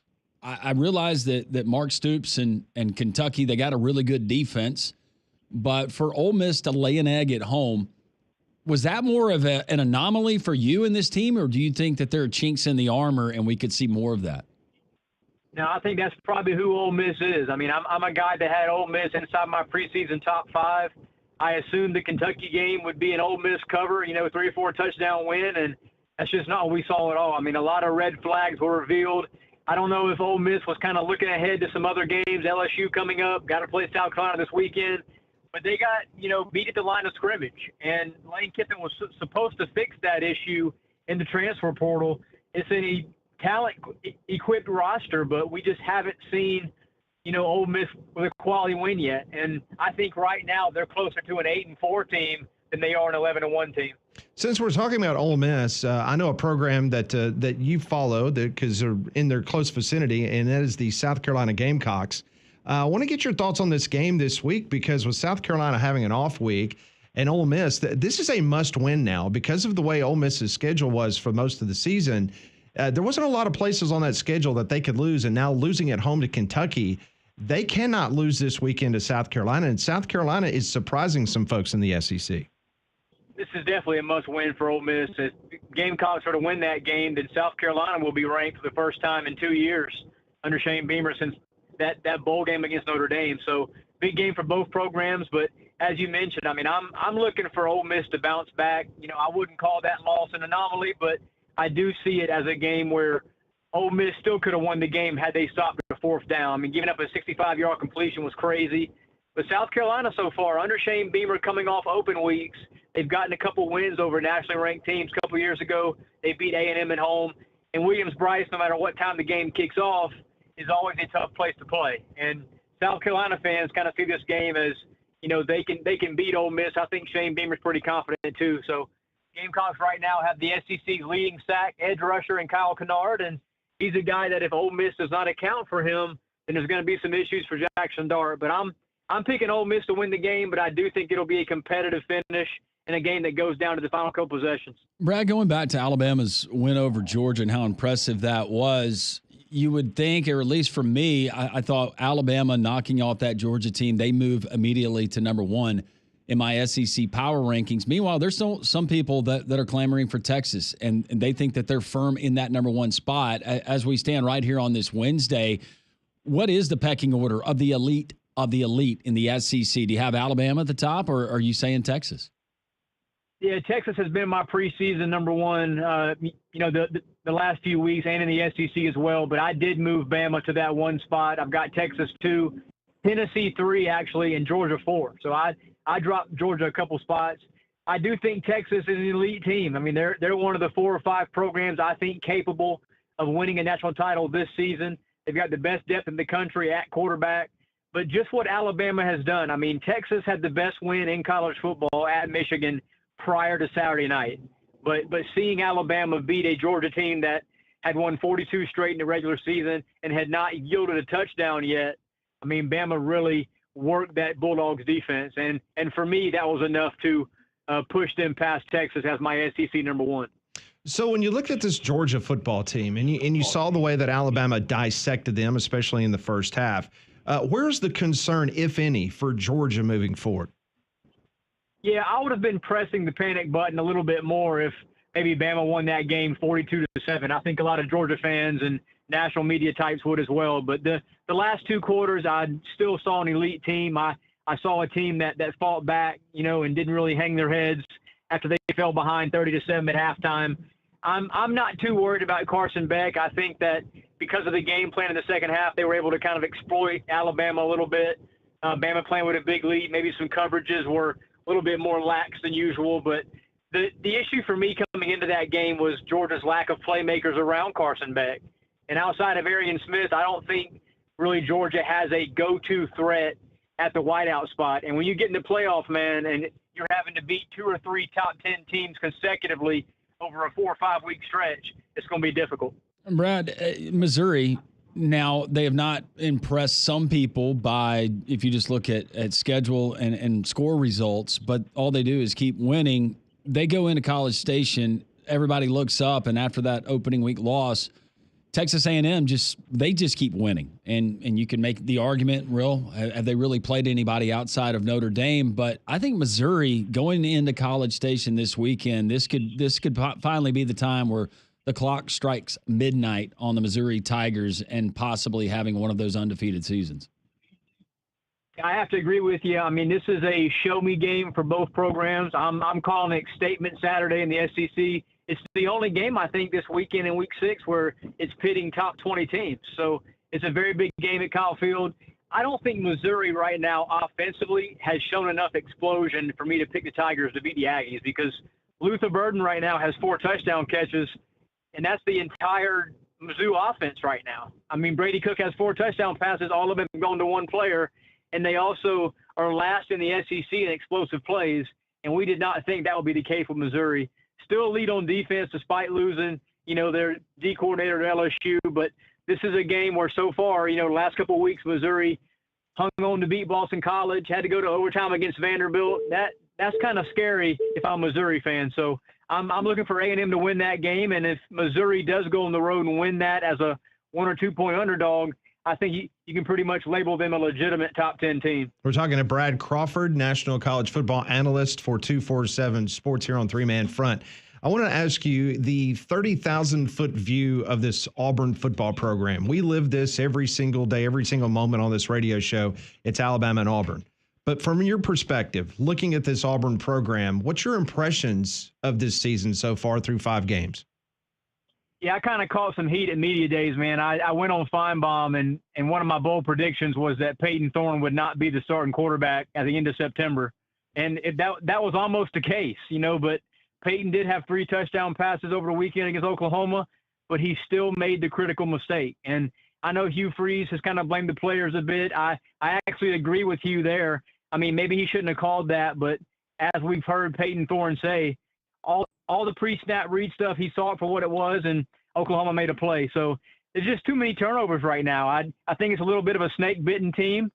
I had Auburn as a 7-5 finish back in July. I still think Auburn can get there, but man, I did not think that the Tigers would lose a home game to Cal and then lose to Arkansas and then lose to Oklahoma. I just didn't see this happening. I think that's 5 straight games against power competition that Hugh Freeze has lost now. And, he can beat the drum about recruiting all he wants, but if you don't win on the field, man, those folks on the plains are going to be pretty upset, and I think rightfully so at this moment. Brad, we talked about Alabama. You mentioned that Tennessee, you've got them third in your power rankings, but that October 19th showdown between those two offenses, we remember what we got just a couple of years ago in the 52-49 shootout. Wow, this is a game that you certainly have to circle, but when you look at it and how it sets up, we thought that Alabama and Georgia might be that epic game of the year, but this one could very well be. And, there's a good chance that Alabama, Georgia, Tennessee all beat each other. And, we see sort of the cannibalization of the SEC, and you got 3 11-win teams all going to the playoff.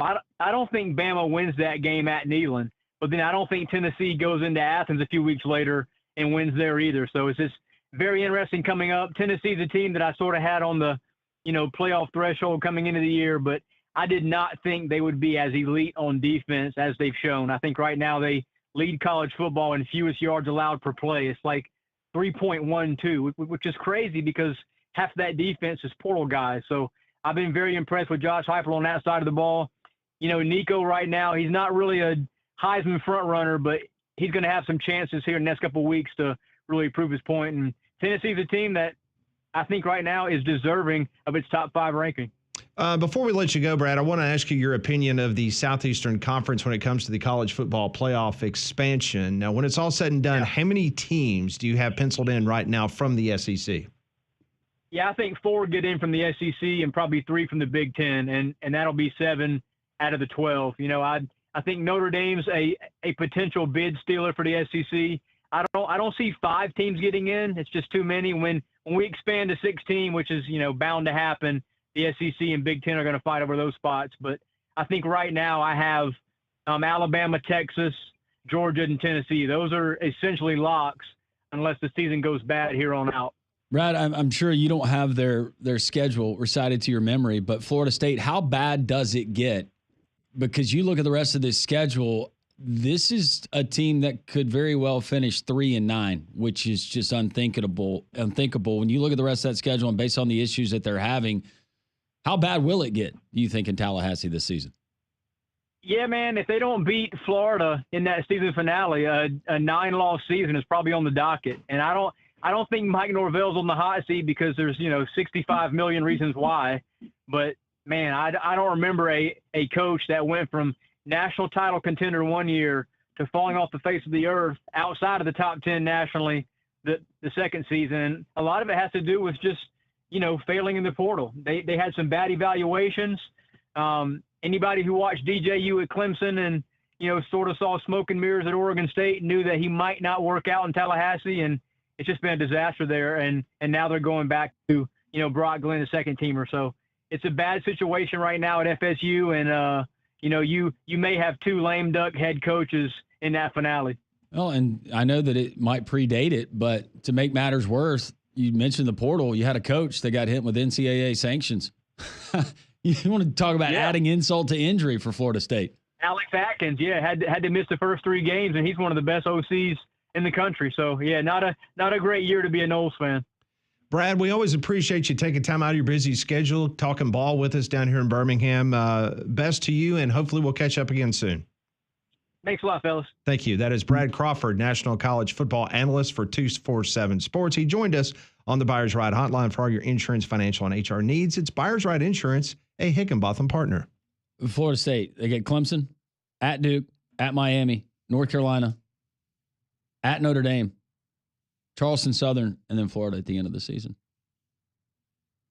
3-9. Yikes. See, Billy Napier thought he had it bad. Maybe not as bad as Mike Norvell. We continue 3-man front and Jocks, 94.5.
If you missed any of our interviews so far today, whether it was Brian Edwards, Chris Stewart, or Brad Crawford, or Robbie Weinstein, you can always go and you can download the 3-Man Front podcast. We got a little bit of news from the NCAA just a couple minutes ago. It has been announced that the city of Birmingham and Legacy Arena will host the NCAA men's basketball tournament first and second rounds in March of 2028. Oh, okay. So we were very fortunate the last time that we hosted that we got both Alabama and Auburn here. It was just a perfect storm. It was a beautiful weekend. It was highlighted the city of Birmingham. It was fantastic. But the NCAA announced all of its site locations. And in 2028, the first and second rounds will be, one of the locations will be Birmingham. So great news. I know you got to rotate it around. I was hoping that, but I guess that does fit the window on when they have to announce future dates. But that's good news. Sure is. Well, if you're going to any of the games this weekend, you need to check out the pant store. And just remember that your game day shoes are almost as important as your game day outfit because you're going to be doing a lot of walking and a lot of standing. So if you want to make a statement, you should try a pair of their cowboy boots. Or if you're going more for comfort and style, they have a ton of sneakers that will last you all day long. And don't forget to complete your outfit with a clear bag if you're heading into the stadium. So shop online at pantstore.com or in store at one of their 6 locations in Alabama. So Brad Crawford was talking about what the SEC could have in regards to the number of teams. And we've talked about this numerous times. So Seth Emerson, who covers the Georgia Bulldogs and covers the SEC for the New York Times, he wrote a piece this morning talking about the college football playoff check, where SEC teams stand entering into the month of October. And he wrote a couple of interesting things. I won't bore you with everything that he wrote, but there was a couple of things that kind of piqued my attention. So he mentioned Texas being 5-0, only quality win against Michigan. I think we all agree with that. Remaining big games, Oklahoma, Georgia, and Texas A&M. But he says, be careful if you're Texas. You go to Vanderbilt, you're at Arkansas, and you play Kentucky at home. So obviously those games look a little bit different than they did when Conrad was at SEC Media Days. Correct. In Dallas. Yeah, no doubt. He says the Longhorns played with their food in the first half against Mississippi State, but otherwise they have looked like a playoff shoe-in. They still have some hazards, but between how Steve Sarkisian's team has looked and the remaining schedule, this is the SEC team you feel most sure about. He says he gives them a 90% chance of making the college football playoff. You guys agree, disagree? Yeah, I'm good with 90. Yeah. Virtual lock. I would agree. Yeah. All right, coming in next at 70%, the Alabama Crimson Tide. Remaining big, he says, first off, quality wins, Wisconsin and Georgia. Remaining big games at Tennessee, Mizzou, at LSU, at Oklahoma. He says in his article, be careful at Vandy versus South Carolina and versus Auburn. He says a look at the schedule brings home how important it was for Alabama to beat Georgia. As good as Jalen Milroe, Ryan Williams, and company look right now, a team capable of blowing a 28-point lead is also capable of losing of any of those big games left on their schedule. There's a lot of talk about the committee, what they would do if Georgia would go 9-3. But what about Alabama that loses to Tennessee, LSU, and Oklahoma, but has wins against Georgia, Mizzou, and Wisconsin? My guess is Alabama will finish with at least 10 wins and make it a moot point. Yeah, and I agree with that. But at 9-3, and if we're talking about losses to the teams that you spoke of, there'll be a lot of people pitching again. Even with 12 teams, right? Mm-hmm. So what do you think? Does he got some leg to stand on here? Or? I mean, I think those are valid points. I mean, I think as we've seen, the SEC seems pretty deep this year. And, even a team like, Auburn and the struggles that they've had. I know the game's in Bryant-Denny this year, but I think everyone understands that that's always a game that you're capable of losing. And going to Tennessee and to LSU, the last time you went to both of those places, you lost. That's not saying you are this year, but I mean, there's certainly obstacles for them to overcome. But I think based on what we saw against Georgia, outside of Tennessee, you probably feel pretty good about Alabama's chance. And the fact that Alabama already has that epic win, that signature win so far, and there'll be bigger games. And we know they get bigger as the season goes on. You've got that, and you have the luxury of having a lot more wiggle room with your strength of schedule, as it appears right now, as opposed to an Ole Miss team that now when you look at that, going to South Carolina, that's certainly not going to be easy. Going to Baton Rouge, we know that's not going to be easy. And you start looking at hosting Georgia, a team that has owned you. Not only could you be looking at 8-4, but even if you do finish 10-2, what do those quality wins look like by season's end and when we vote on a college football playoff? All right, so he's got Texas 90% chance, Alabama 70% chance. Tennessee comes in next at 60%. You notice I haven't mentioned Georgia yet. No. So Tennessee at 60%. Remaining big games, Alabama, Georgia. Quality wins so far, NC State and Oklahoma. Says arguably Tennessee can be competitive against Alabama and Georgia, then avoid stumbling in the other games and feel good about its chances. But that might be leaving too much to chance, especially if they don't end up being with many quality wins among the 10. The eye test figures to matter, and if Tennessee keeps rolling over teams, 10-2, according to him, looks good enough. I mean, eye test wise, they've certainly been one of the 5 or 6 best teams in college football this year. I feel like you just want the confidence, kind of like we were talking about with Alabama, right? You needed to at least split Georgia and Tennessee. I feel like if you're Tennessee, you need to at least split Georgia and Alabama and show that even if you get in the playoff, you have what it takes this year to beat the other teams that are probably going to be in there with you. Well, and we've seen Oklahoma come up with some things that gave Tennessee some issues, and it was a game in Norman. But after watching that Oklahoma team, and I'm not taking anything away from Auburn's plan, maybe that Oklahoma defense a little more vulnerable than we originally thought. Alabama doing what they did against that Georgia defense, and it might not be the 2021 defense, but it's still a really good defense. I question, can that Tennessee offense continue to, if when they get in one of those games like the game in Athens and some of these other matchups, can they continue to have that kind of offensive production against elite opposition? And here's the things towards the end of the season.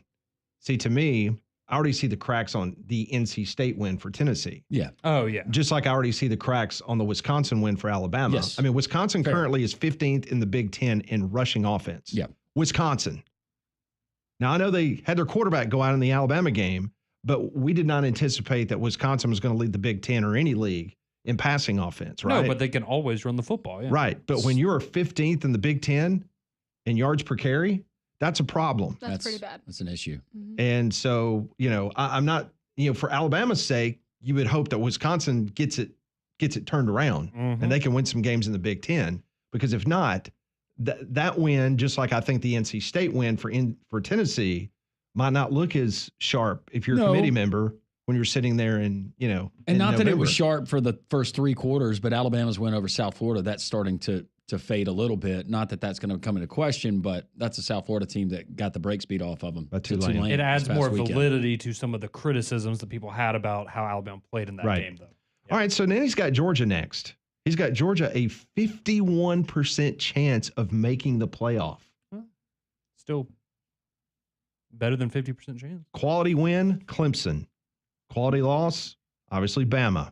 Remaining big games at Texas, at Ole Miss versus Tennessee. Says be careful against Florida and Georgia Tech. I would say Georgia Tech because they're at Georgia Tech. Yeah, Florida. Yeah. I wouldn't be too worried about Florida, but I mean. So Seth Emerson writes the following. It took one loss for others to pick up on what has been evident for a while. Georgia's schedule makes it hazardous to assume it would make this year's playoff. If the Bulldogs finish 10-2, they're in. If they go 9-3, they'll have to at least wait and see about that one quality conference win, and they would have to root for Clemson to at least win the ACC to prop up that win. Yeah. Yeah, no doubt. And you probably need to hope that. But the good news is Clemson is playing in the ACC. Yeah, that is good. That win over Texas would be huge for that resume, though. Even if you do, let's say you stumble to Tennessee and Ole Miss then, but you have a win over Texas, and so you'd have a win over another playoff team. Or think about this. You get the win over Texas, you get the win over Tennessee, or no, Ole Miss, but you lose to a Tennessee What I'm saying is, what if it's the whoever wins the Georgia Ole Miss game is a de facto playoff team from Yeah. the SEC? I could see That's it. a fair point. Yeah. Next, he's got Missouri sitting there currently at 4-0. He's got them a 40% chance of making the college football playoff. Quality win, Boston College. Remaining big games at Texas A&M, at Alabama versus Oklahoma. Be careful against South Carolina and Arkansas. Says BC is on the bubble as a quality win, but the Eagles are 4-1, so we'll give it to Mizzou for right now. Still, it has been apparent since before the season that with its schedule, Mizzou probably needs to go 11-1 to be safe, and that hasn't changed. This week's game at Texas A&M is rather massive. No, I totally agree with that. And every time I fall short of maybe giving Missouri, like last year, the praise that they deserve. I did after the fact. I think 9-3 might be their ceiling with the rest of that schedule. And it sounds crazy, but I think 9-3, I could see them losing 3 to 4 games this season. No, I agree with that. I guess at least, the big game is obviously the Alabama game. At least you get Alabama coming off that Tennessee game. I know it's at Bryant-Denny, but maybe that helps you because win would do wonders for them resume-wise. But no, I'm with you. I've kind of thought coming into the year, I think they're a good team. I think they're a top 25 team, but 9-3 always felt about right. And I think you saw some of those concerns come to light against Vanderbilt a couple weeks ago. Ole Miss is at 35%. No quality wins. Got the bad loss against Kentucky. They've got to go to LSU. They're at home against Oklahoma, at home against Georgia. Be careful at South Carolina, at Arkansas, at Florida. That's the Rebels' rest of their schedule. LSU, they've got them coming in at 15% chance of making the playoff. No quality wins. They got the loss against USC. They've got games against Ole Miss, at Texas A&M, home against Bama, home against Oklahoma. So it says be careful at Arkansas, at Florida versus Vanderbilt. It's interesting seeing that Vanderbilt's on all these lists. Oh, no, watch out for Vanderbilt. Yeah, but you'll be careful. And then the final team that they mentioned on here with a 7% chance is Texas A&M. No quality wins, sort of a quality loss against Notre Dame. Remaining big games, Mizzou this weekend, LSU, and of course Texas to finish the season. Mm-hmm. Says be careful at South Carolina, at Auburn. Says Texas A&M has been very impressive than LSU, but the schedule offers just as much boom or bust opportunity. So he's got them at 7%, and then he's got Oklahoma at 4%.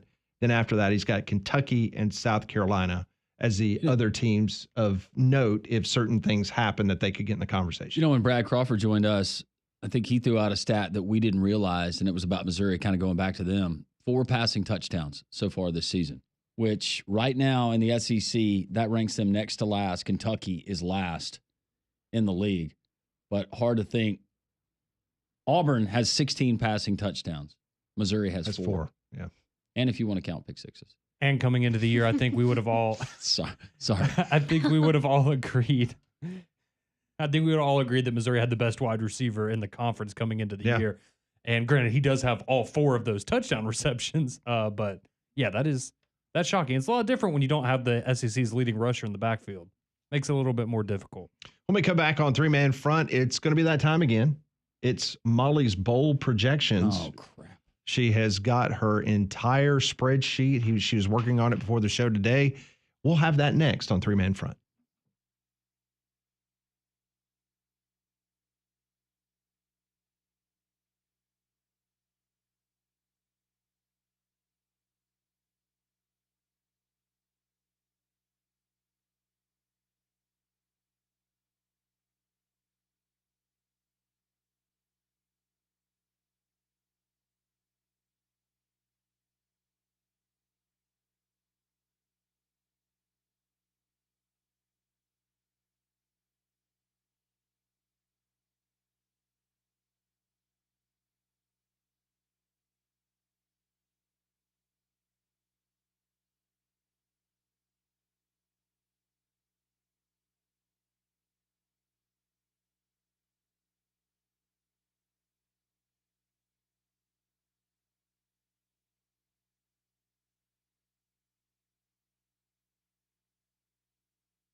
Atlanta Braves, they will be in action 7:38 first pitch tonight on Jox 2 100.5 as they try to survive the San Diego Padres. They lost last night 4-0. It is the best of 3 series. Max Fried on the bump for the Braves tonight. So if the Braves cannot force a game 3, it will be season over for the Atlanta Braves. Well, as we move further away from the hot weather, you know your HVAC system worked overtime this summer, so make sure you're prepared for the months and years ahead with a Train comfort system. Right now, Train's Unstoppable event offers you peace of mind with a 10-year warranty on parts and labor with select Train home comfort systems. So go learn more at train.com. We do this every week. Molly puts pen to paper. She gets out her old college formulas on her Excel spreadsheet, and she comes up with her projections. These are Molly's projections on the bowls and, of course, the college football playoff. What do we got this week? A lot of movement from last week? Oh, yeah. Okay, what you got? A lot of fun movement, including one SEC team that is no longer in my playoff. Ooh, in the playoff or bowl? They're in a bowl. Okay. Well, I guess there is another SEC team that's not in a bowl, but we'll get to that. Georgia's not making a bowl game? I cannot believe that, Molly. How could you project It's actually that? Ole Miss. No, I'm kidding. Watch your mouth now. I'm just kidding. Be careful. All right, what you got? All right, let's start with the first round. So for my group of 5 winner, I have Boise State. I replaced them with JMU. And I know they have a loss, but their one loss is to Oregon. And it was good. I think it was like 37-34. Mm-hmm. And I have them against Texas. Ooh. So Boise goes to Texas. Yes. Boise so goes to best running Texas. back in the country versus the team that doesn't have one. Exactly. I like it. Next, I have Clemson at Tennessee. Ooh, a lot of orange. The orange, a repeat of like the Mega Orange Bowl. Yeah. So the Orange Bowl in Neyland Stadium. Mm-hmm. Clemson versus Tennessee. We saw that bowl game. I was about to say, we saw that, what, 2 years ago? Yeah. The coming out party for Joe Milton. That never was. And then he... Yes.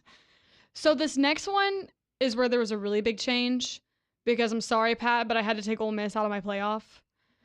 And Don't apologize. They don't Molly. deserve it. No, they don't deserve it. Don't apologize. And I replaced them with Iowa State. I decided to put another Big 12 team. Wait a second. You replaced Ole Miss with Iowa State? Yeah. Are you kidding me? I'm not kidding. That was Wow, good. that was painful. I think that's Previous a great prediction pick. is under further review. I think that's a great pick, Oh, my Molly. goodness, Molly. I'm not going to put Ole Miss in there. They lost to Kentucky. I understand that, but of all teams, Iowa State. Oh. She shrugs her shoulders. Oh, I don't care. It's her bowl It's projection. her projection. She can do it. Yeah. I mean, they're wrong, but go ahead. This is at I'm Oregon. kidding. Iowa State at Oregon? Mm-hmm. Now, which one? Okay. Iowa State at Oregon. Probably going to be kind of a big line in that one, maybe? Yeah. Yeah. I would think so. Penn State at Georgia. Ooh. That Go back one, to yesteryear. Yeah, it's like late 70s right there. That's Herschel Walker against Todd Blackledge. In the Fiesta Bowl, I have Utah and Texas. Utah obviously winning the Big 12. So we're in the second round. Yeah, we're in the now. second I was like, round. oh, okay. Yeah. Gotcha, So gotcha. Texas wins its first round game. Mhm. Okay. In the Peach Bowl, I have Miami, who would be the ACC winner, and Tennessee. So Tennessee beats Clemson. Mm-hmm. Okay. In the Rose Bowl, Ohio State versus Oregon. Oregon got that win over They sure did. Iowa State. And the like Sugar 5 Bowl. touchdowns. And in the Sugar Bowl, Conrad, this one's for you. I have Alabama taking on Georgia. There we go. I had to do it So again. based on the way you No, did it, that's you have fine. Alabama winning the SEC championship. Yes, I do. Okay. And then they would have the bye, and then they would play Georgia, who beat Penn State That in the is first correct. round. Okay. Mhm. I like that. I feel like we're going to see that game again this year. I feel like we will too, so I just went ahead and put it. In the semifinal in the Orange Bowl, I have Alabama and Texas. Oh, yeah. Mm-hmm. Will you actually Revenge try to go to a game? Revenge. I went to the Texas game last year. No, but will you go to South Florida and go there? Yeah, let me sell a kidney so I can go to this playoff semifinal Well, game you have between two of them. Alabama Oh, and you have two of them, Texas. yeah. You're definitely going to New Orleans. I was about to say the Sugar Bowl. Now we might be able to work that one out. Eat you a sweaty burger or two. Ride the train over. Go to Crystal. It'll be great. Yep. Get you a sack full. Okay, sorry, Molly. No, you're good. In the Cotton Bowl, I have Tennessee and Ohio State. Ooh. That'd be a good game. That would be a good game. Yeah. And for the national championship, I have an Ohio State University versus the University of Alabama. I like an Ohio State University. We saw that one went last time. Yeah. Exactly. That one wasn't very close. That was a great game. Loved it. Pat, I know you're looking for Ole Miss. Yeah, what bowl game am I going to go root on my Rebels? Are they playing in the Birmingham Bowl? They are not. Oh. Watch your mouth. I decided to put them in the Citrus Bowl against USC. Oh, okay, that would be I like that. Yeah. But see, Lane won't be the head coach by then. No, he'll already be You think he'll be in shopping for Gainesville? houses. Yeah, he'll be in Gainesville. No, it'll be Pete Golding versus Lincoln Riley. Could be right. In the Gator Bowl, I have Notre Dame and LSU, which I know we've seen before, but That's fine. Yeah. See it again. Good the coaching matchup. ReliaQuest, Michigan and Mizzou, the Power M Bowl, Block M Bowl. And the Music City Bowl, I thought this one would be funny. Of course, I have Nebraska in the Music City Bowl, but I have Texas A&M, the Trev Alberts Bowl. Yes. There's a common theme in these bowl matchups. A little Yeah, she's little taking revenge on the mind in some of these. Yeah, she's taking She's it to a different storylining level. a little bit. I like drama. In the Las Vegas Bowl, I have Arizona and South Carolina. Okay. I think South Carolina fans would love that. That'd I think they would too. That'd be a Heck good yeah. game. Yeah. The Texas Bowl, K-State and Kentucky, the Wildcats. Okay. Go well. Do that again. That's The good. Wildcats. Wait, you got to do it when you're on the camera. The Wildcats. There you go. There it is. Yeah. In the Liberty Bowl, Texas Tech and Oklahoma. Yeah, that's an old Big 12. Yeah. Yeah. And you said that's in the Liberty Bowl? Yes. Hey. Of course, the Duke's Mayo Bowl. I have to keep Iowa in there because I really want Kirk. You Ferentz. just see, I want him to get the Mayo back. He'll opt out. but they would have to win, Molly. This is true. Well, I have him against Duke. I Seems think like they a could beat conflict of interest there. Duke's Mayo That's Bowl. why I put They're them. playing in their own bowl game. How's that work? Duke's 5-0. They came back and They sure almost did. sent Mac Brown into retirement. Oh, for so now they get their own fifth bowl time. game. Okay. When is Miracle Whip going to pony up? That's a real question. It's a great question, actually. And in the Birmingham Bowl, There we go. What do we got? Georgia Tech Brent Key comes home. Come on. Hewitt Trustful graduate. Yep. and Arkansas. I think Ty would love that. Come play some golf with us and Oh, yeah. watch the Hogs. He can sleep on my couch. Yeah, you go karaoke with him and hang out with him like you did in Dallas. That's right. How many nights did y'all go out? 3? It was all a blur, Pat. 3, 4. Who knows? Sure it is. What? When did he say that he was? Oh, did he say it was next summer he's coming through? Yeah, he said next year he's coming through. I said I'd get us a tea time. I'm just trying to remember when he said he was going to be here. Is Alabama playing Arkansas next year? I don't know, but he'll be here if they make that bowl game. Yeah. But I'm like you. If I'm a South Carolina fan, sorry, Molly, but if I'm a South Carolina fan and I'm not going to go to a New Year's Six bowl, give me Las Vegas. No doubt. Yeah. Have a great time. That is a great bowl game. Nothing against Shreveport or Memphis or any other place, but give me Vegas. Because who really remembers bowl games? Not when you're in Vegas. No. Well, I mean, unless you're in College Park, Maryland. Yeah, they definitely do. Speaking of which, there is one team that I haven't heard you mention, Molly. Speaking of College Park, Maryland, the last time they were in a bowl game, they faced that team. They sure did. I'm very sorry to Auburn, but maybe if you win. So, in all your projections, looking ahead, you do not have them. I had them last week. Does the but not Reese's this Senior week. Bowl count? No. Does the Blue-Gray game in Montgomery on Christmas Day, does that count? Do they still do that? Sorry, Auburn fans. You've been through a lot, You have been. but right now, I don't know where those percentages would be. We had the percentage to make the college football playoff. Where would Auburn's percentage of making a bowl game be? Not saying it can't happen. No. Told you, I think Missouri's gettable. I think Kentucky's gettable. Yeah. Vandy, ULM, All winnable games, Texas A&M. but you got to win them. But you got to win them. Great job, Molly. Good job, Molly. That is Molly's bowl projections. We'll do that every Wednesday here on the show. Do you remember the first game of the season this year between USC and LSU? Remember how LSU They Wouldn't were run the ball when they needed to. Well, they were cool with playing USC, but USC did everything in their power to try to get out of that game. Remember that? Correct. Well, it's just been announced that USC will open the 2025 season at home versus Missouri State. Bobby Petrino-less Missouri State. Well, don't forget that Missouri State moves up from the FCS to the FBS next year. What a bunch of puds. They Not are Missouri State. going to be a member of Conference USA. So Missouri State and USC But in the Coliseum. the talk of the alliance between the SEC and the Big Ten, that's why it made me smile yesterday. Because if they do have some kind of interconference showdown like we get in basketball, Lincoln Riley's going to love that. Be a good first start for Julian Lewis. Oh, Missouri congratulations. Who do we draw this year from the SEC? Oh, Georgia. Fun. You'll wish you had some LSU. I was about to say. Be begging for LSU. Oh, my goodness. More three-man front on this Wednesday. This is Jocks 94.5.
It is 12:51 on this Wednesday. Thanks for making us a part of your day. Download the Jocks 94.5 app, and you can take us along wherever you go because you can hit a button that says stream.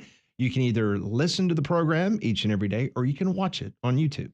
Well, Coleman Oktoberfest begins this Thursday. That's tomorrow through Saturday. Each day, Jocks is giving one listener a pair of Ultimate Hofbrauhaus Experience passes. That's a 3-day pass with commemorative glass time and $15 food and drink vouchers. Text the keyword FEST, that's F-E-S-T, to 205-834-9450 to enter to win. That's F-E-S-T, FEST, to 205-834-9450 so you can enter for your chance to win. Coleman Oktoberfest, that's this Thursday through Saturday. They're in Coleman, Alabama, presented by Visit Coleman, Alabama's largest Oktoberfest. 2 covered beer gardens with live music, huge kid zones with Ferris wheel, authentic German cuisine, and over 80 vendors, contests, and wiener dog races. Coleman October, that's with a K, festival.com. We appreciate their partnership. That should be a whole lot of fun. Coming up in about 30 minutes from now, you've got Major League Baseball. It will be game 2 between the Detroit Tigers and the Houston Astros. Tigers lead that series 1-0. Meanwhile, later on this afternoon at 3:38, it will be the Baltimore Orioles hosting game 2 against the Kansas City Royals. And if the Royals win that, they will advance. You get to play the Yankees. That's correct. Lucky them. Meanwhile, the National League tonight on Jocks 2 100.5, you can hear the Atlanta Braves as they try to stave off the elimination from the San Diego Padres. Musgrove on the bump for the Pods. The Braves will counter with Max Fried. 7:38 first pitch. We'll say goodbye to Max. Go enjoy that long-term $200, $300 million deal somebody's probably going to give you. The Braves will not. The other National League game today will be at 6:38 as the Milwaukee Brewers, they try to survive another day as they're hosting the New York Mets, who won last night 8-4. Did you see Winker and Adames get into it on the bases? That was beautiful. I love it. I want to see Mets and Phillies. Just the hate between those two. Mm-hmm. What would that equivalent be for you, Conrad, in football, college football? Like you watching the Mets and Phillies? Yeah, you don't want either team to win. Georgia, Tennessee, Auburn, Tennessee, Texas A&M, and anybody. You got a lot of them. Essentially. Yeah. Oh, yeah. There's a lot of them. Like in the baseball world, I guess it would be like if the Red Sox baseball and Orioles world, were that would be for Pat. It'd be Cubs versus the Cubs. Yeah. The Cubs versus the Cubs. Yeah, the Cubs and the Cubs. Inter-squad game. Meanwhile, Molly's is Iowa. And Colorado. Colorado.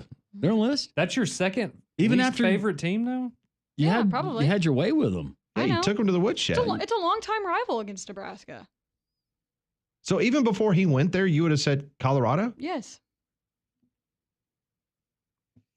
Okay. I think most Nebraska fans can agree with that, too. No, I mean, they used to. After this weekend, it's going to be conference Rutgers. together. Well, we'll see. Mm-hmm. Schiano taking Matt Rule to the woodshed this weekend. I don't want it to happen. Signetti. I want that Indiana game. It's going to be a good one. That's going to be a good one. It will be. Bloomington. No, I don't want them to lose again. No, Molly. You're fine. Signetti has done a wonderful job. We need a road trip. You still got some connections up there, don't you? I do. We can sit in the box. You want to. No kidding. I know that. That's why I say it. The problem is scheduling where our off weeks meet up with their home games. I've been trying to do I wanted this. to be there for the Nebraska game. I've been trying to do this for 2 years, and I can't ever get them to match up. Now, I want to be there when Signetti is carried off the field after they embarrass Nebraska. Let me see. That black veil has been collecting dust in the office. It needs to Yeah, it's about time for Molly to make find a bet. use. I don't make bets. At some point. Oh, yeah, we just I already made my bet. Yeah, we just have a segment dedicated to it on Fridays. We just assign it to you. Mm-hmm. Bloomington's only 9.5 hours away. Now we're taking the That's an easy drive. Yeah. 3-man front jet. Jackson Dart's not going to be using it, right? They're going to take that thing back? No, they've already kicked him off the plane. Him and Carson Beck. Yeah. Boy, that company's like going, oh, thanks, guys. That was really a great weekend of sponsorship. Yeah. Carson Beck. You guys said you were sure that they were going to make the college football By the playoff. way, has Carson Beck's girlfriend gone on social media and like defended her boyfriend anymore I don't think so. about his looks. And Bloomington is 7.5 hours If away. I was Carson Beck, I'd be like, sweetheart, please quit Don't calling do that attention again. to the fact that people think I'm ugly. She needs to be in the gym. Whoa! I meant basketball wise. Oh, I thought you were talking about her looks. No, I meant basketball wise. We know who she Is is that the because one that of still her looks. plays? No, I thought they were wrestlers. Didn't they like stop playing basketball because they were going to be part of WWE? I don't know. They weren't very good at basketball last year, so. Well, you just better not go on social media and make fun of Carson Beck because she will come after you. That would be awful. She gets the claws out. What does that look like again, Molly? The claws? The Wildcats? Make a sound. There it is. Hour number 4 straight ahead.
One o'clock, three-man fronts, Landrum, Pat, Conrad, Molly. Glad you're with us. You can find any portion of our show every day.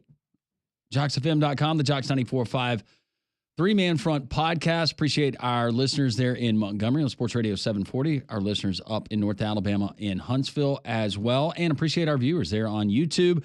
You can search Jocks TV 945 and see all of us interacting, not only this show, but also Mac and Cube. You've got Morning Jocks with Conrad and Damien. All of our local programming here you can find there at Jocks TV. Pat, I was looking and trying to line up schedules, and I've got us a home game in Bloomington coming up where it coincides with an off week for us. Who are they playing? Washington. Oh, the Huskies. It's not bad. Not a bad matchup.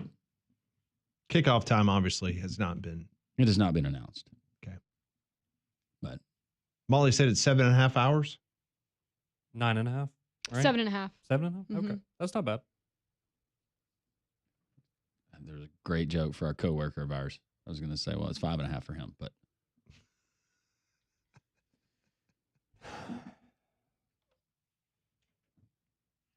205-834-9450.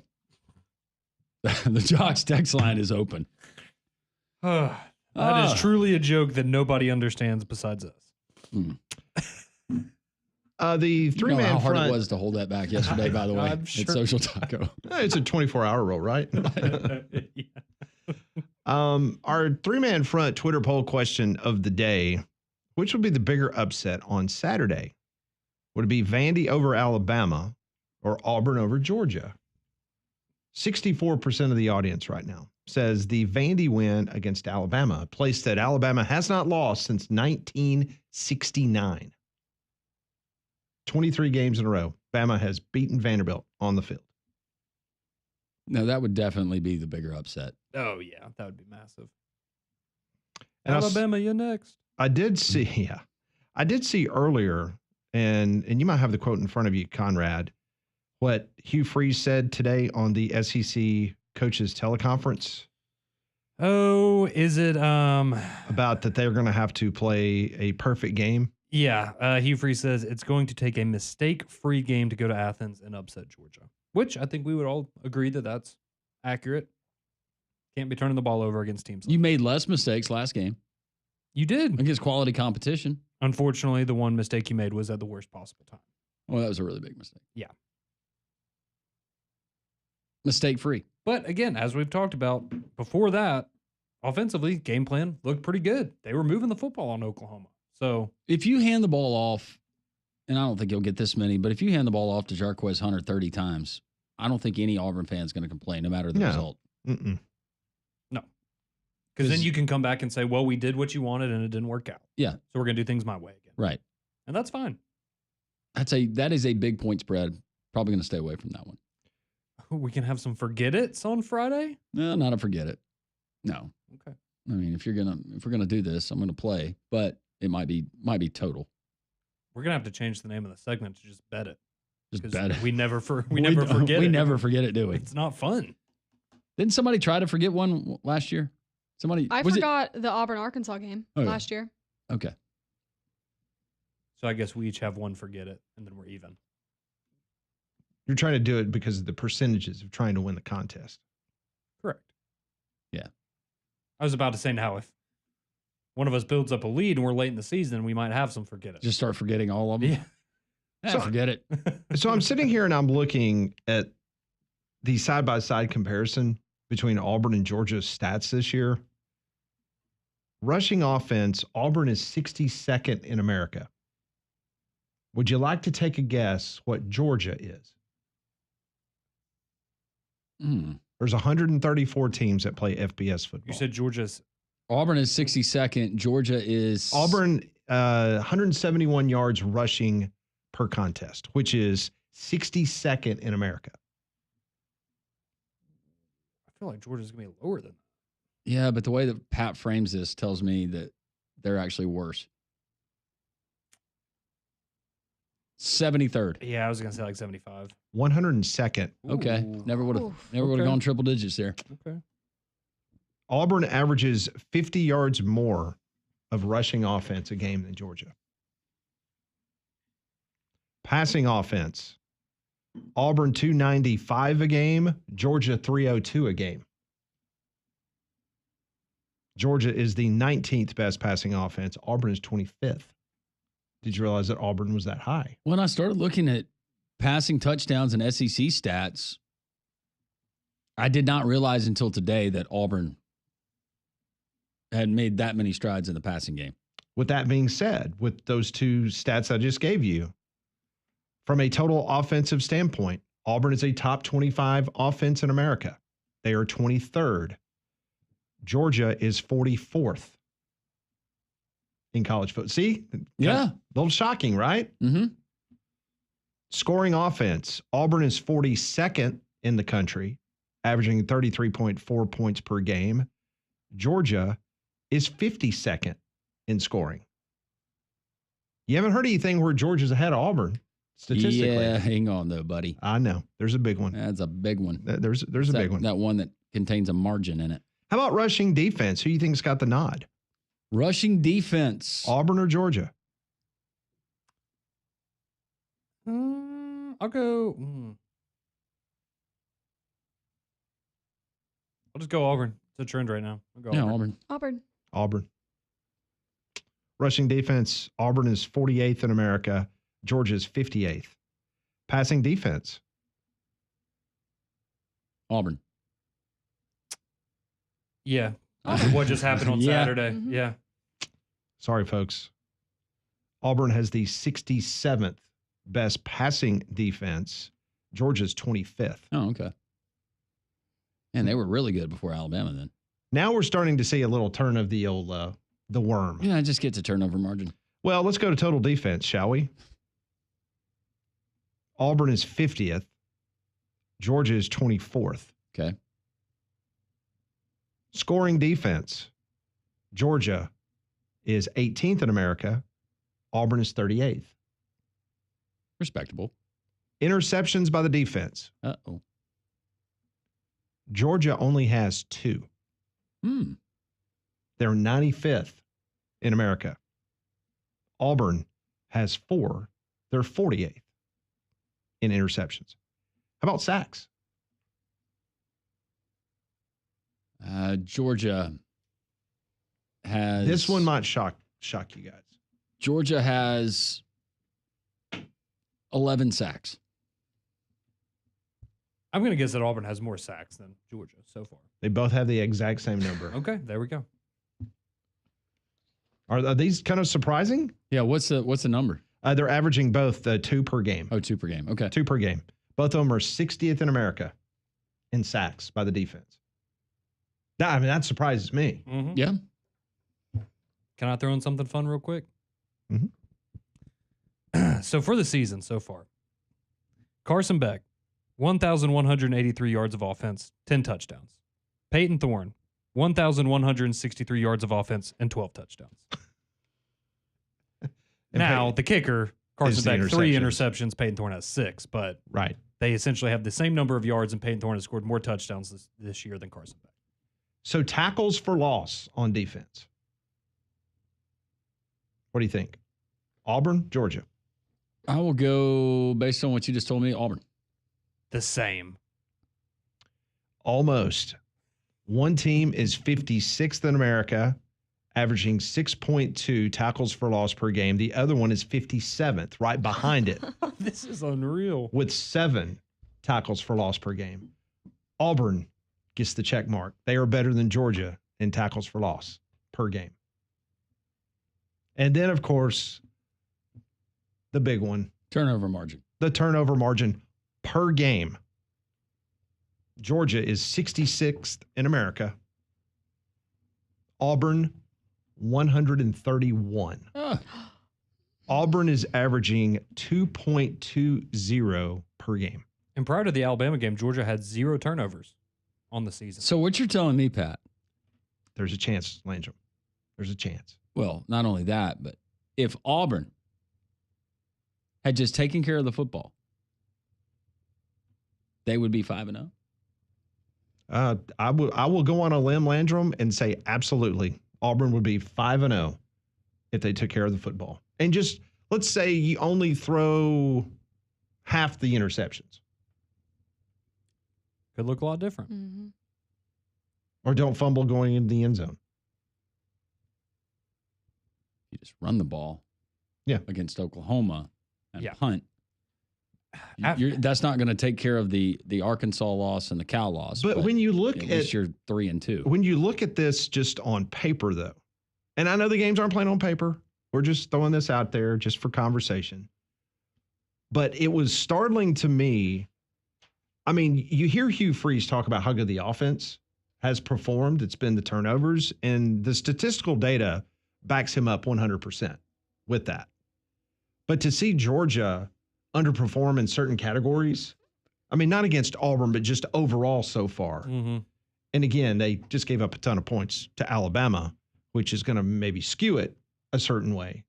But for some of these numbers, whether it's tackles for loss or sacks, the defense just not getting after it like we've seen typical Georgia defenses. I'm glad you're going to be here on Friday, Landrum, but there's a part of me like last year, you remember this week.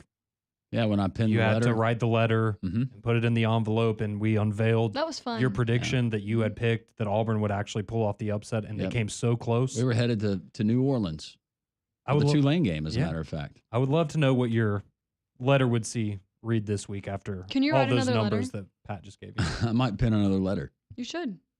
Well, Hugh Freeze against marquee opponents has been really, really good.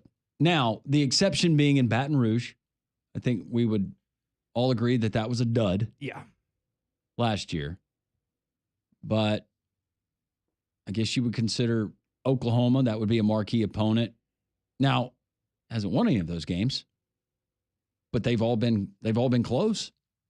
So maybe that trend continues. Because didn't he admit that sometimes he has a hard time keeping the same level of intensity or focus when it's not one of those big games on the schedule? I was about to say, they play to the level of their competition at times. So Georgia has won 16 of the last 19 against the two teams. Georgia has won 26 straight games in Athens. The last time they lost in Athens was to South Carolina in double overtime before the pandemic in 2019. And in that game, they had 4 turnovers and missed 2 field goals to lose to South Carolina. But Auburn, I brought this up yesterday, Auburn has a 17-17 record all time in Athens. Auburn has a better record in Athens than they do against Georgia in Auburn.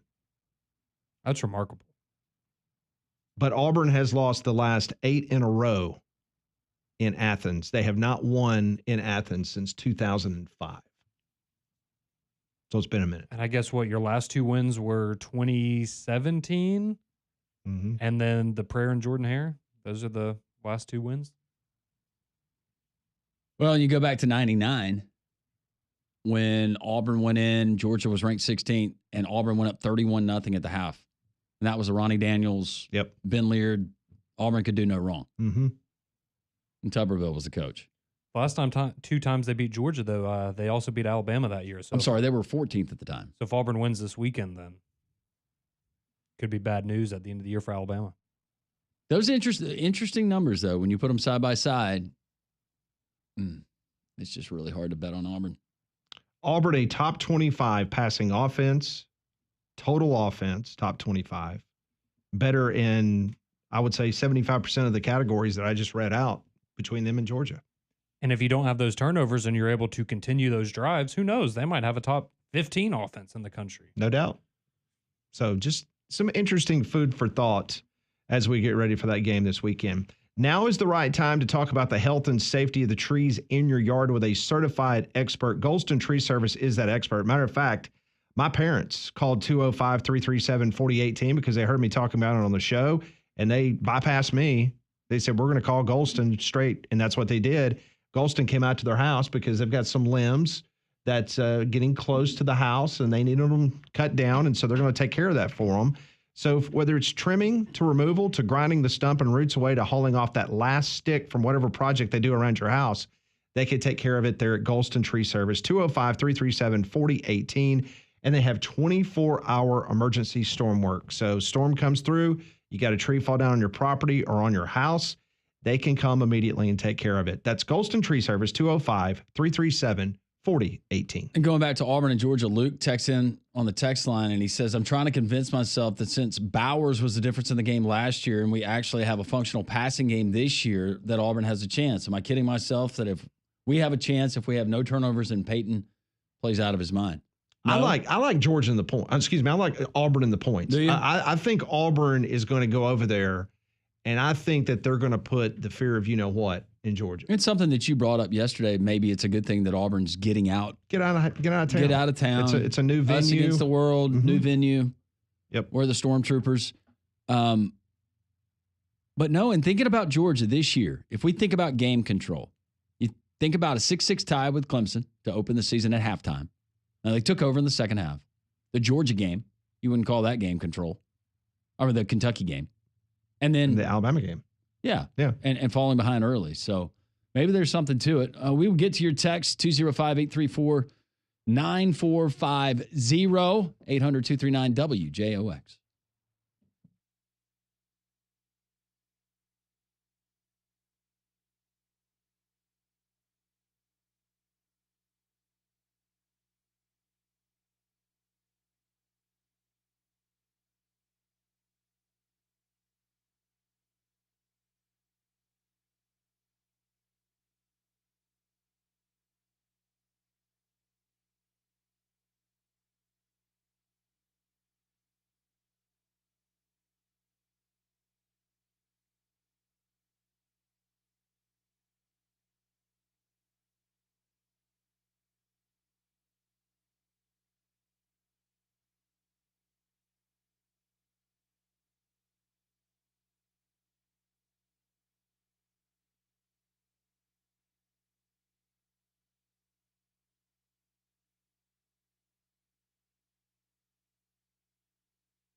Man front.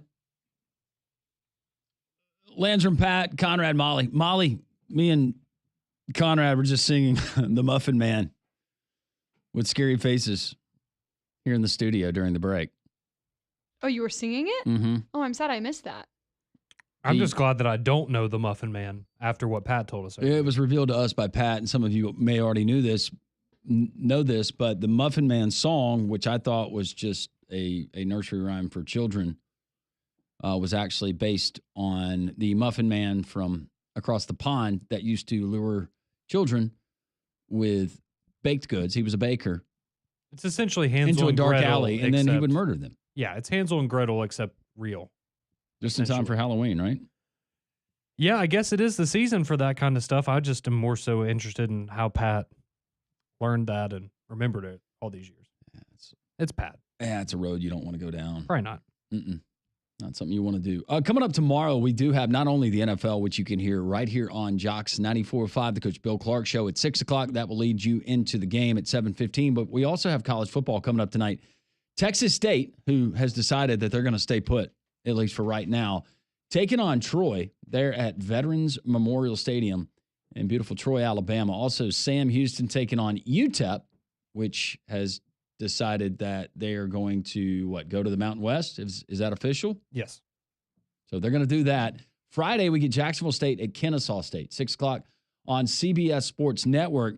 All of these games, if it's Alabama at Vanderbilt, maybe you're not heading over between the hedges in Athens. You want to watch Auburn and Georgia, UAB, but we invite you to Protective Stadium. You can listen to the game right here on Jocks 94.5 as they host Tulane.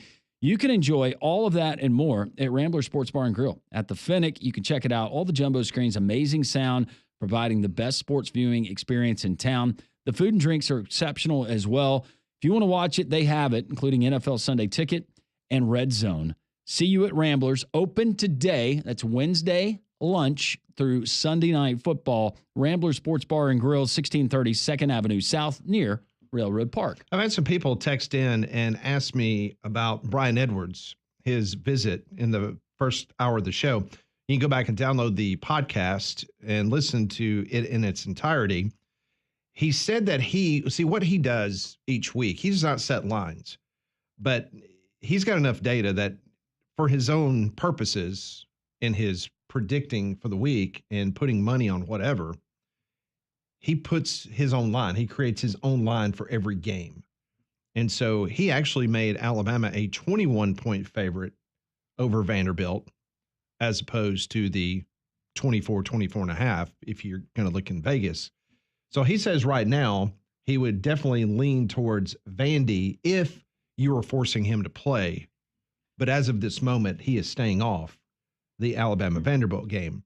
Meanwhile, for the Auburn game, pretty much felt the same thing, that the Auburn game, he made it a little bit of a closer line than the one currently in Las Vegas. He said if he was forced to, he would definitely take Auburn in the game, but he's staying off that game as well. So from a money investing purpose, he is staying off of those two games. I feel like some heavily bet games are going to be South Carolina and Ole Miss. Yes. I think that's going to be one. I think Missouri and Texas A&M will be a lot of volume on that game.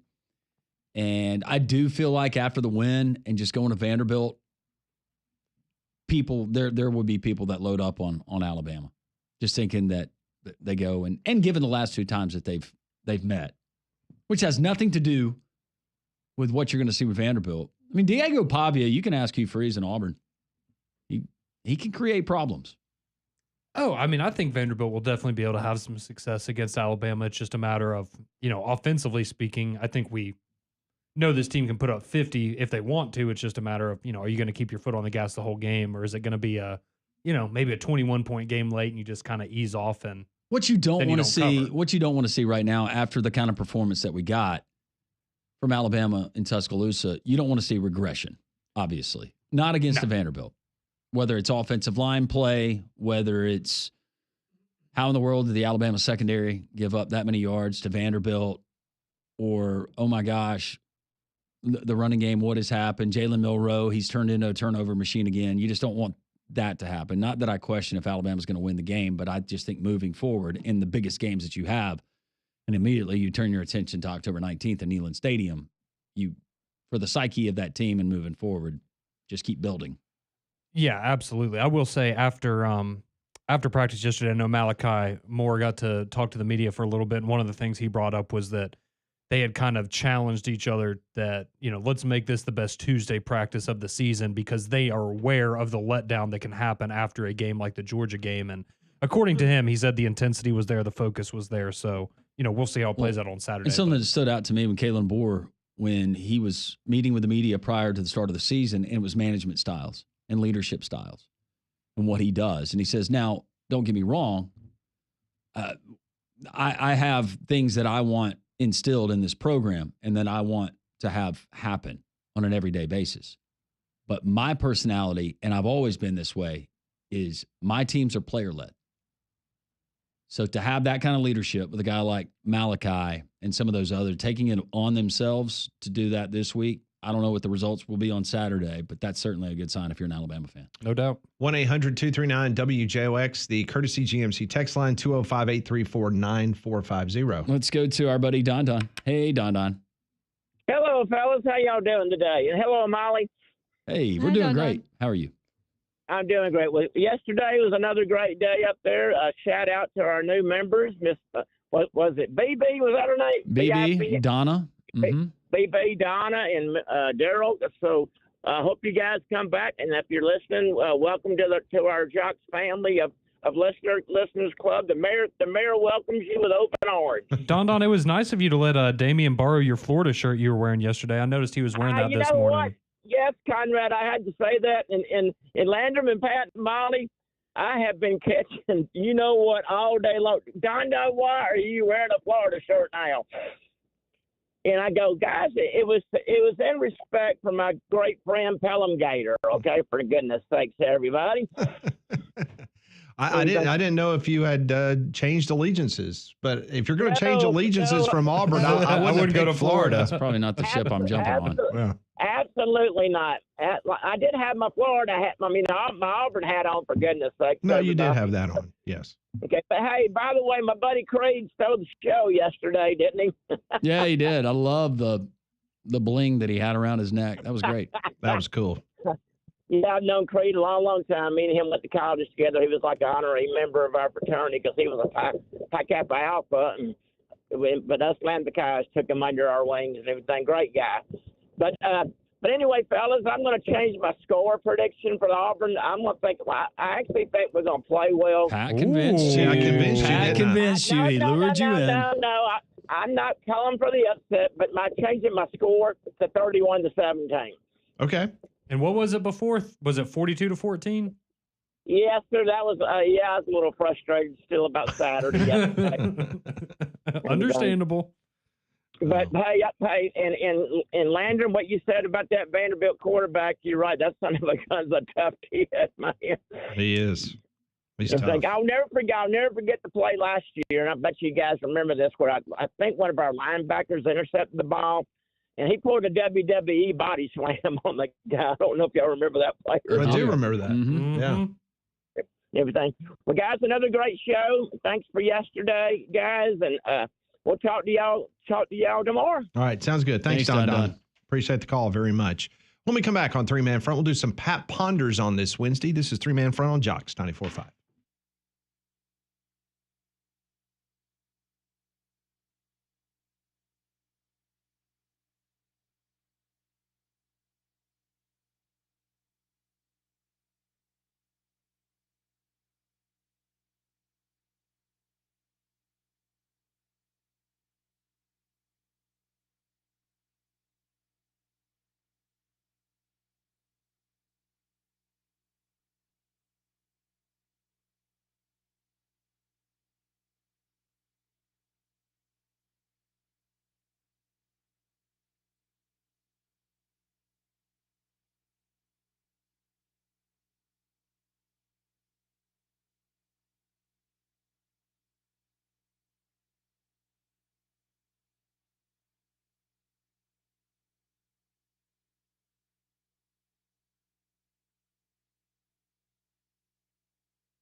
It is 1:32. Jocks 94.5. We'll take you up to 2 o'clock. The Paul Feinbaum Show coming up at the top of the hour. We'll do some Pat Ponders coming up in just a couple minutes.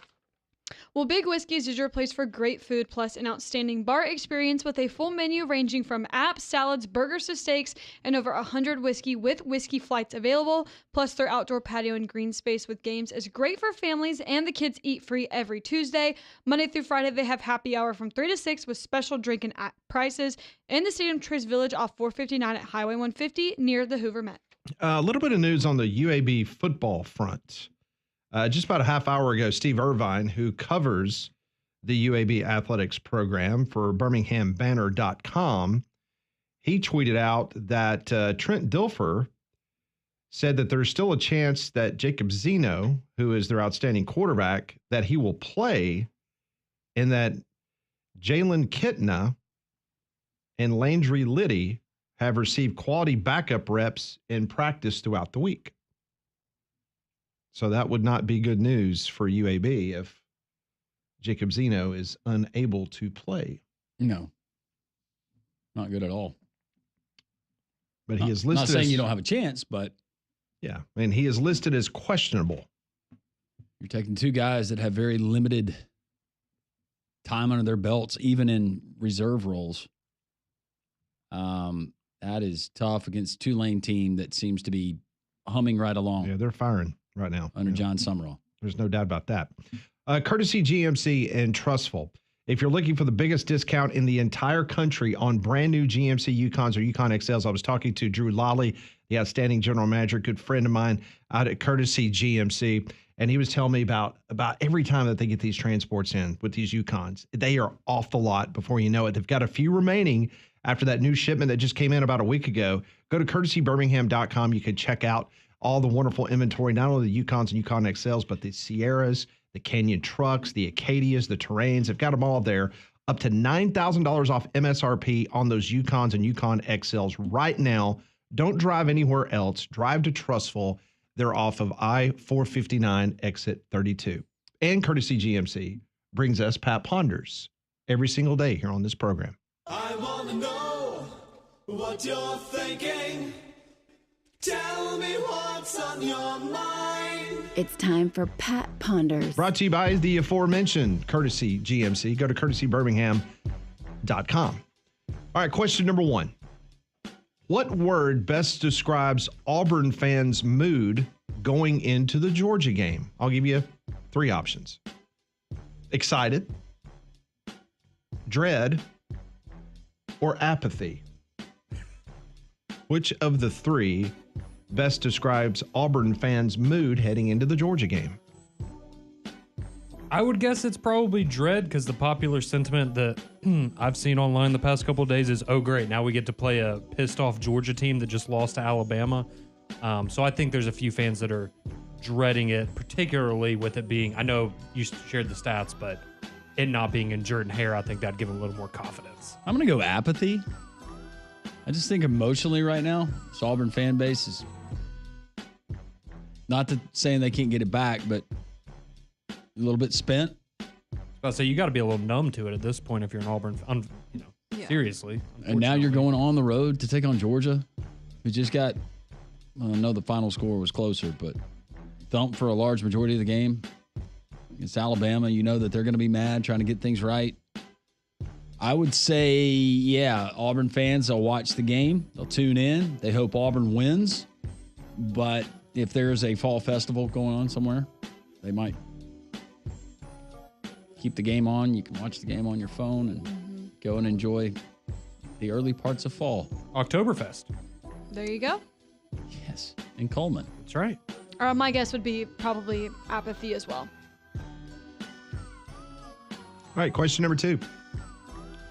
The University of Central Florida is currently a field goal favorite on the road in the Swamp Saturday. If UCF wins under any circumstance, whether it's by a point, 2 touchdowns, does Florida end the Billy Napier experiment? Yes. I think they do. So it happens Sunday? Yeah. Okay. I'm gonna say no, unless if you see a boat races them and it's 42-10 in the swamp or something, and it's really embarrassing, then I could see it. I still feel like if you were gonna make that move, it would have been a week and a half ago when you had 2 weeks to let your new interim guy prepare. But who knows? Yeah, I was about to say, I don't know if that's like going on a limb, but I would probably say no as well. Question number 3. After 4 weeks of the 2024 NFL regular season, Commissioner Roger Goodell told the NFL Network that he has seen enough of the league's new dynamic kickoff rules that he's apparently ready for something different next year when it comes to kickoffs. Teams currently are returning 29.1% of the kickoffs so far this season compared to the record low of 22% last year. Now, Goodell said moving the touchbacks up just 5 yards to the 35-yard line from the 30 would be a game changer right away. So my question to you guys, what would you like to see the kickoff rule be for 2025? It's not a bad idea. So saying if you get a touchback, then you get to the ball at the 35 to incentivize kickers to make the guy return it. I like that. I think that's actually a pretty good suggestion. I like that because I would love to go back, and I realize player safety is paramount. But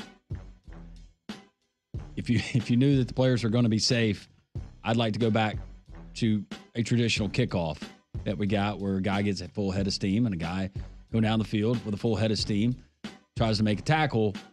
But I like moving it back. So if they're going to do that and eliminate, how many balls are going through the end zone, then do it.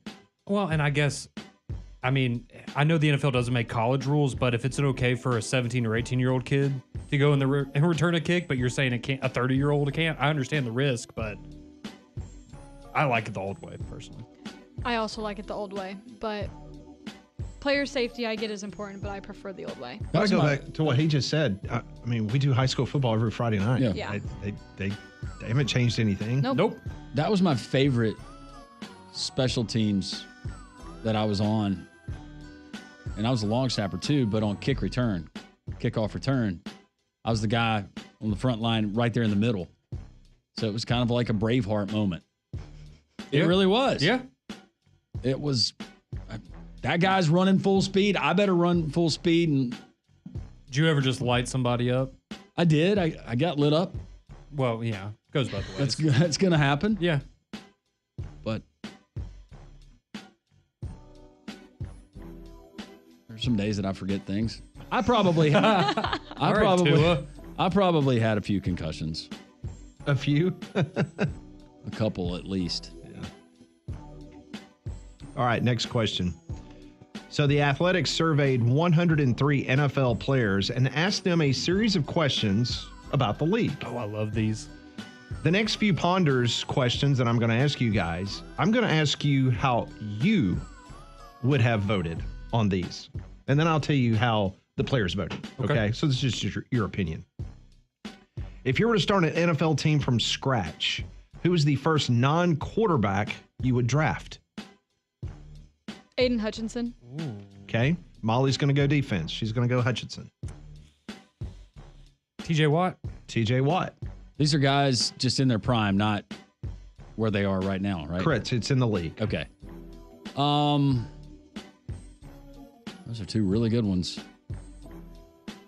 Ooh, definitely not Christian McCaffrey. And by the way, none of those two. Who'd you say? TJ Watt. Yeah, they weren't even in the top. Interesting. That is interesting. And these are player surveys, by the way.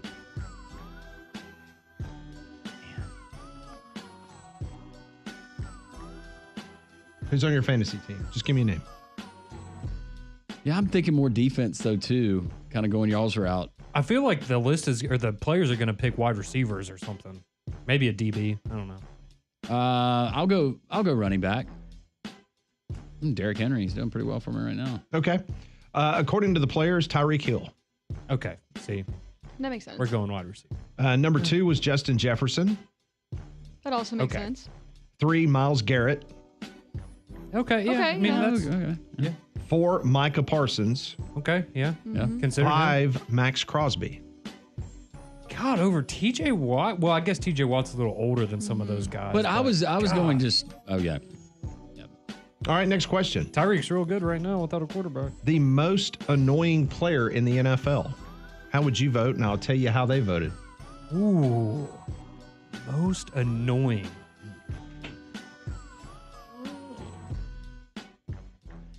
I'm trying to think of who would be annoying to play. I mean,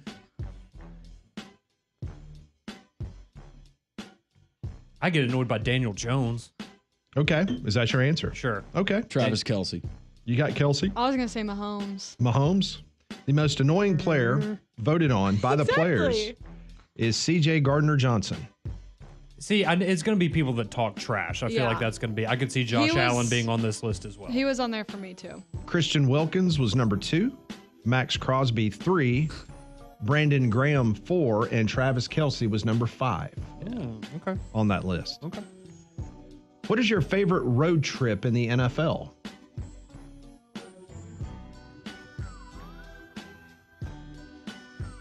I feel like going to Vegas right now would probably be pretty cool because everything's still brand new.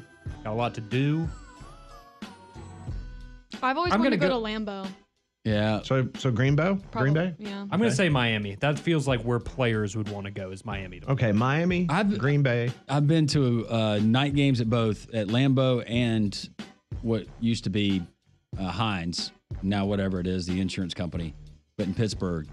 Both awesome because it reminded me of college game day atmospheres with their fan bases, and they're so passionate and they have so much history, but by far it's Green Bay. Green Bay. Yep. According to the players, the favorite road trip, number 1 was Los Angeles. Number 2, Vegas. Number 3, Seattle. I've been to a game there. I have always wanted to go there too. Yeah, that's a cool venue. Number 4, Miami. And number 5, New York. I was about to say, the players want to go somewhere they can have a good time. Yes. We know. And there's not anything else to do in Green Bay. No. Exactly. All right, the least favorite road trip. I just gave you the favorite road trip London. of an NFL player. Are we saying stateside? I bet they will say Green Bay might be on there. Probably. Might be. Or Buffalo. I was going to say Buffalo. Yeah. Cincinnati. You say Cleveland. Cincinnati. That's a good. You got Cleveland's a good one. That's a good Cleveland. one. I'll take Buffalo then. Those are all great. Okay. According to the players, the least favorite road trip that they take is Green Bay, Wisconsin. See, that makes me so sad. Coming in at number 2, Buffalo.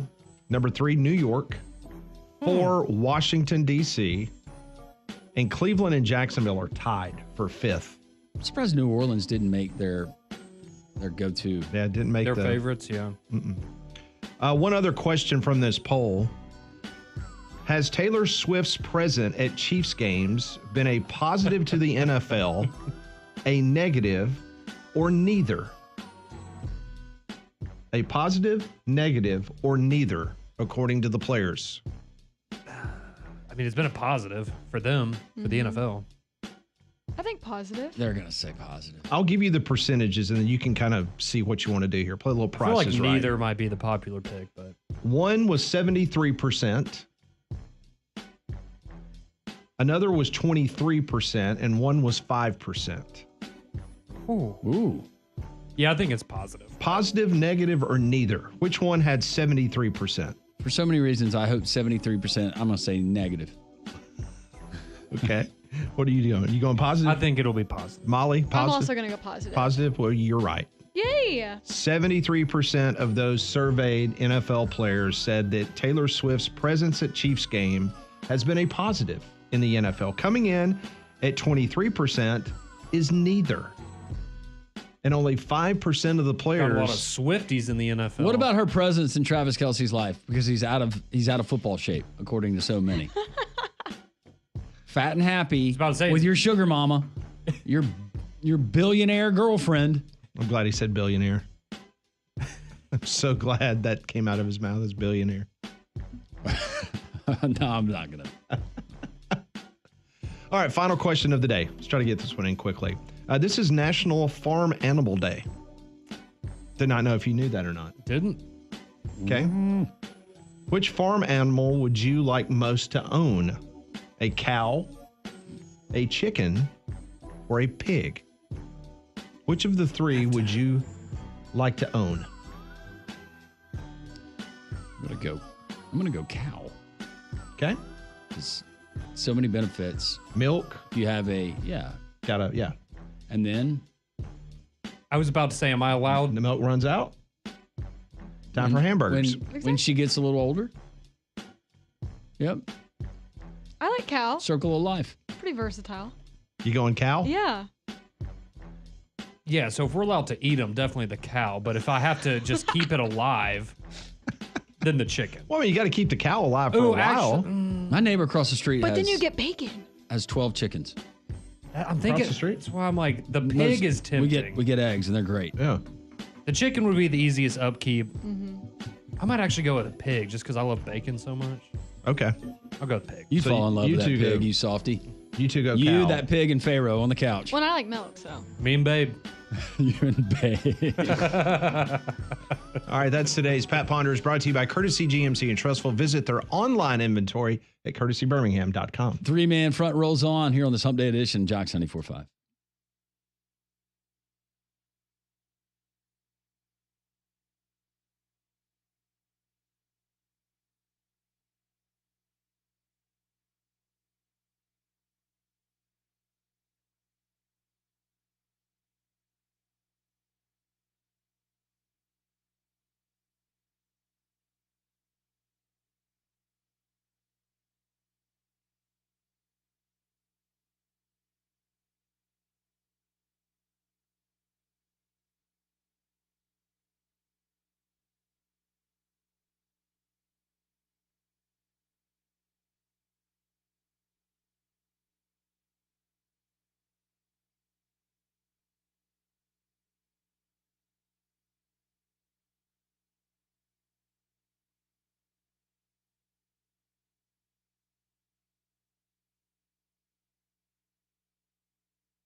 .152 3-man front here on this Wednesday. Paul Feinbaum comes your way at the top of the hour.